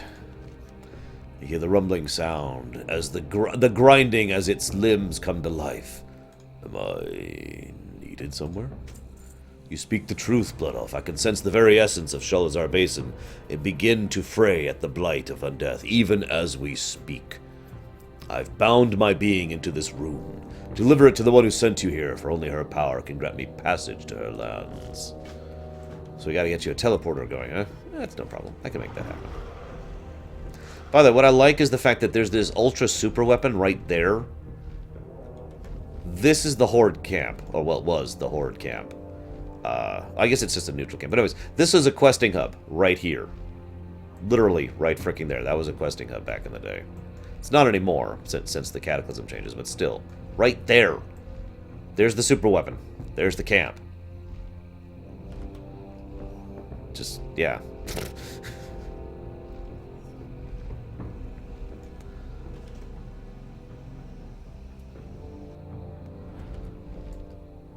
I don't know about you guys, but whenever I die, I like to die in midair. It's more elegant of a way to die, I think. So yeah, I guess we will be starting Storm Peaks. I forgot how short Sholazar is. Wall climbing was a thing back in vanilla. It would usually get you banned if you got caught doing it, but it was a thing. That's how I got on top of Ironforge once.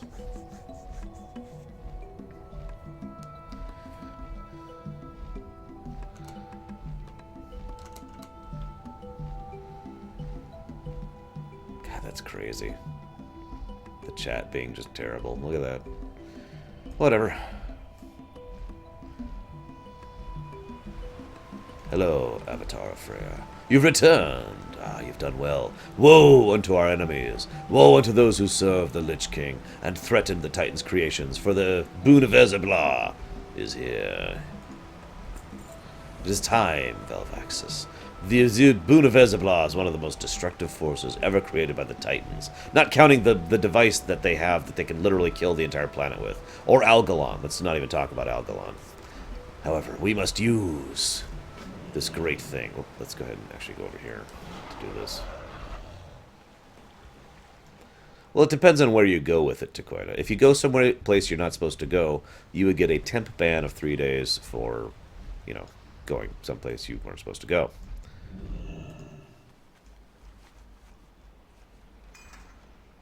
So this is interesting. We're riding on his shoulder. He's actually smaller than the Storm Giant we were on the other day. So he's got a big old strike. He's also got an ability that's called Cataclysm, which I rather enjoy. That's Cataclysm right there. This heals you to full. Right there. It's a nice ability. I like this because this is not some huge colossal death machine like you would imagine. This thing's actually only about, I'd say maybe 30 feet tall, compared to the, you know, hundreds of feet tall other things that we've seen the Titans use. But the idea is that it's the design of this thing that makes it so powerful, and the fact that it was deliberately built to be a weapon, not the fact that it's some super amazing thing. It also has an ability that makes me think, and a few other people as well, that this is actually related to the Curator. He literally has the same ability the Curator does, actually.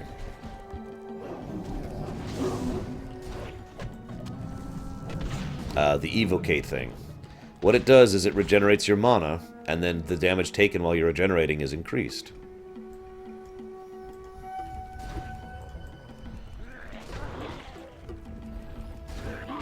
Democracy is not a choice. Sorry. He even jumps. He actually has a jumping animation for it and everything. My overall point is this quest is basically the same as the quest we did back in Zuldrak, just better designed overall. Go ahead and get my mana back really quick here.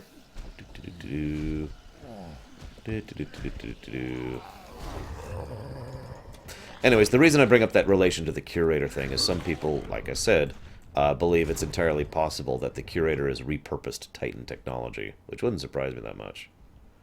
Also, you have an invuln, by the way, on this thing, which is nice. Let's go ahead and walk into this fight prepared. Ah, crap. Heal, heal, heal, heal. There we go. Notice we're actually fighting a Storm Giant. So there you go. There's a good comparison of how big a Storm Giant is compared to the Titan weapon here. I also kind of point this thing out because of the fact that this is probably the only thing the Titans built specifically and for the sole purpose of being a weapon. Just about everything else that is weaponized of the Titans is something that was weaponized, that was not intended to destroy. It just happened to be used for that purpose, you know? Basically, yeah, Taquita, we're basically wiping out the Scourge forces as we make our way up here. All the Scourge forces. Pushing them back. With the doom of the Etimidian, or however this... Etimidian? Oh crap! Oh crap! Yeah, okay, that was cute. As peaceful music plays, of course.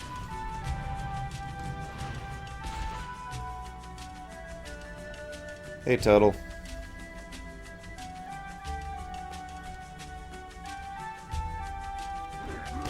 I like it nowadays. I didn't like it back in Vanilla.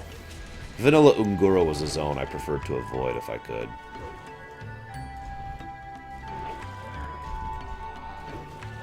It's the chat is being borked.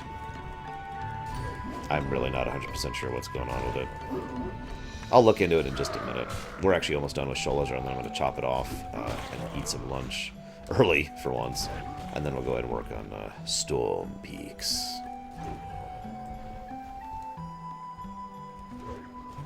And if I can't fix it, then whatever. You know. I'm not going to repurpose the entire thing just because the chat is temporarily not working.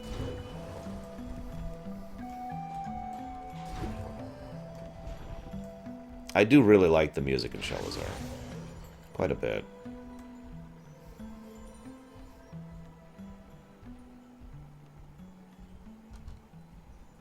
It does kind of have that vibe to it, doesn't it, Vanessa?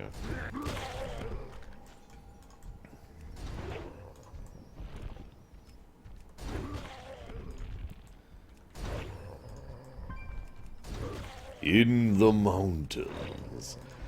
Ah. I have a few friends who still make that pun to this day. In the mountains. Like, they just, whenever someone's being like, oh, let me tell you this ancient story, they're like, in the mountains, thousands of years ago, fog. I know that's actually 2 puns combined, but what do you want from me? Stuff like this, by the way, is one of the reasons why it's questionable what the Scourge could do if someone ever came to them full force. That's why I was like, kind of, when they're like, who would win, the Legion or the Scourge? Who would win? You know, the Ethereals or the Scourge? The Scourge's greatest strengths are not actually their raw power in combat. It's their manipulative ability, the fact that they can make you serve them, the fact that they can keep getting up. You know, it is their undead nature that give the Scourge such an advantage. When you go up against the Scourge with just raw power, like we're doing right now, the Scourge are like, and they just die. Now, of course, the interesting catch on this is every single Scourge we're killing here will just get right back up, because that's the nature of the Scourge. All that has to do is to have the motivation to do so.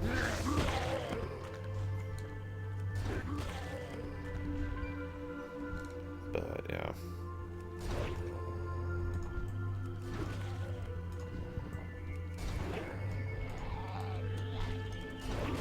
And we did it. We wiped out all the Scourge forever.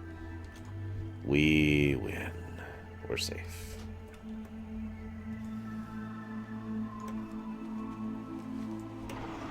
But yeah, since, I mean, if you think about it, the very concept of fell energy is very opposite of what the Scourge do. This fell energy is all just about...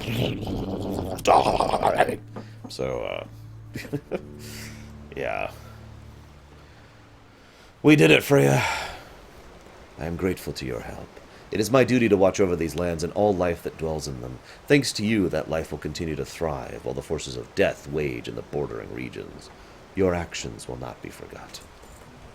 I hope not. If they are, then I need to have a talk, lady. Could you tell your boss I'm coming, by the way? Because I'm going to be there, probably tomorrow, actually. We don't know, Magister.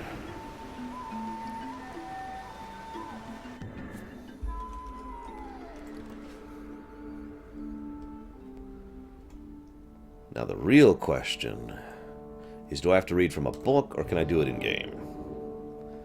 We'll find out soon.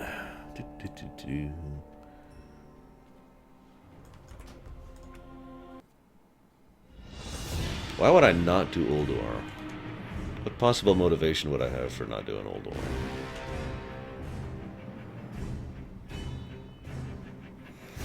I think the idea is that we slowed them down, and the Scourge won't do that ultra res thing unless they care. And right now the Scourge don't care, as I've already explained many, many times. So they're like, fine, you win. Pandaria, Sholazar. Nope, we Farewell. do not have Wintergrasp right now. So let's talk about Wintergrasp briefly. Wintergrasp is this zone, and I hate it. This is a PvP zone with some PvE quests in them, and a few raids. And that's pretty much why I hate it. The fact that we pretty much never have this fricking place, because... and I just... I don't know. It's irritating for 2 big reasons. Number 1, we have to take the place to go do the raids. Number 2, it's like in the worst spot possible. Anytime I'm flying from Lorerun to Borean Tundra, I have to go around Wintergrasp. Anytime I'm going from here to Sholazar, I have to go around it. And it's right in the way of one of my most common routes. Because when you go to the Borean Tundra in the Horde, you end up right here. Which, if you do a straight line between there and Lorerun, goes right through Wintergrasp. So you have to go around it. I hate that crap. Anyways, Wintergrasp sucks. I've done it a lot. I've gotten like half the achievements there. But that's not what I'm going to talk to you about. So you might ask, well, what is Wintergrasp in lore? Well, there's only a little bit of Wintergrasp lore. Basically, this is a Titan facility that we very much want. And, of course, naturally, since the Alliance and the Horde are both idiots, we are fighting each other over it rather than trying to cooperate and, you know, learn more about it and use it in our fight against the Lich King. It is also an excellent front base camp against the Ice Crown. In fact, if you can't tell, that's the Citadel. That's Wintergrasp. It's like right there. It's perfect for assaulting Ice Crown and the Citadel in general. So naturally, the best thing to do pretty much right at the front door of the freaking Lich King is to constantly kill each other. I think that's the best possible plan we could do. And of course, there's some resources there that make it worthwhile. But basically, we're there for the Titan Tech and for the front base camp. Now, I bothered to bring this up already, so I don't have to actually go and be there. So when we get there, there's this wonderful little journal entry. See, when you go there, the raid I mentioned is several large watchers. The main one being Archivon. So, I'm going to go ahead and read this, the journal here, if you don't mind. Day 10. The Makers are gone. I have been left to watch. Wait, what? Why is this?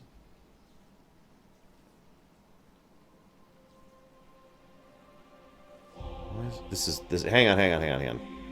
It's improperly written. I need to...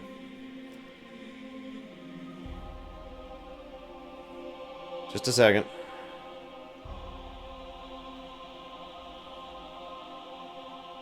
Okay, I see why. Okay, so never mind. I get the point. Okay, so day 10. The Makers are gone. I have been left to watch.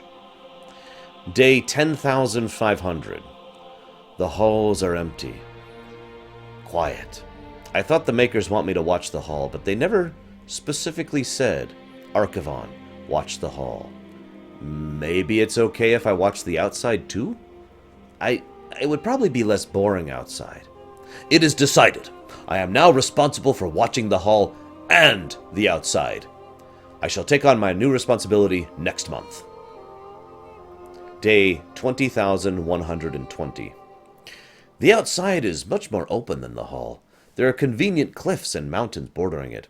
I am now confident the Makers meant for me to watch this too. I hope they don't notice I've only been watching the hall for the first decade. Day 900,500. Been very boring outside. Archivon go to sleep.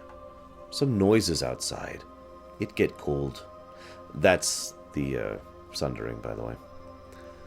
Day 1,051,213. I invented a new game today, too. It's called Kick the Revenant. I made it from the front keep to the main road today. Before next year, I'm going to try and land it over the river. Archivon wake up today and notice face feels soft. Not important. Go back to sleep. Day 2,145,617. Large quakes outside. Little people seem busy. Archivon stay home. Some green people came by today. I will have to add watching them to my responsibilities. Day 2,145,657. The little green people have built extra buildings here now. More buildings seems good. I think I will speak to them this week and thank them. Day 2,145,666. I thanked one of the little green people today for the extra buildings. He told me he'd bring more people soon. Lots of them. I am excited to have more things to watch. Day 2,145,866. The little green people brought lots of others, pointed them at each other, and they started fighting. I have trimmed my watching responsibilities back to the hall for safety, but I brought a lot of their baubles with me so I could make it less boring this time. And then, like, 20 days later. Things have gotten much worse. I'm not sure what the Makers want me to do. I'm trying to stay in my hall, but violent people come in after me several times a day. They keep taking my baubles. Day 2,147,020. My brothers are back! Turns out they were sleeping in the other closed-off halls. I'm a little mad they left me alone to do all the watching, but I shared my shinier baubles with them anyways, because I'm tired of being alone and attacked all the time. Day 2,147,060. The violent little people have started attacking my brothers, which is sad. They leave me mostly alone now, though, which is not sad. I think they want the shiny baubles I gave away. I feel kind of guilty. Day 3,613,000. Okay, that's separate. That's a different thing. So yeah, poor Archivon spent quite a long time in that place. Channel cannot be found. Hey, no, I'm here. Woo. They spent quite a long time. Poor Archivon there, and yeah. I mean, keeping the record straight, though, I mean, that's it's a good thing, you know. Making sure he keeps his sanity. Anyways, that's all I wanted to share with Wintergrasp. Next, of course, we will be switching over to our terrible Death Knight, who looks disgustingly awful right now, of course. And we will be going forth and doing the Storm Peaks. So I will be back in a bit.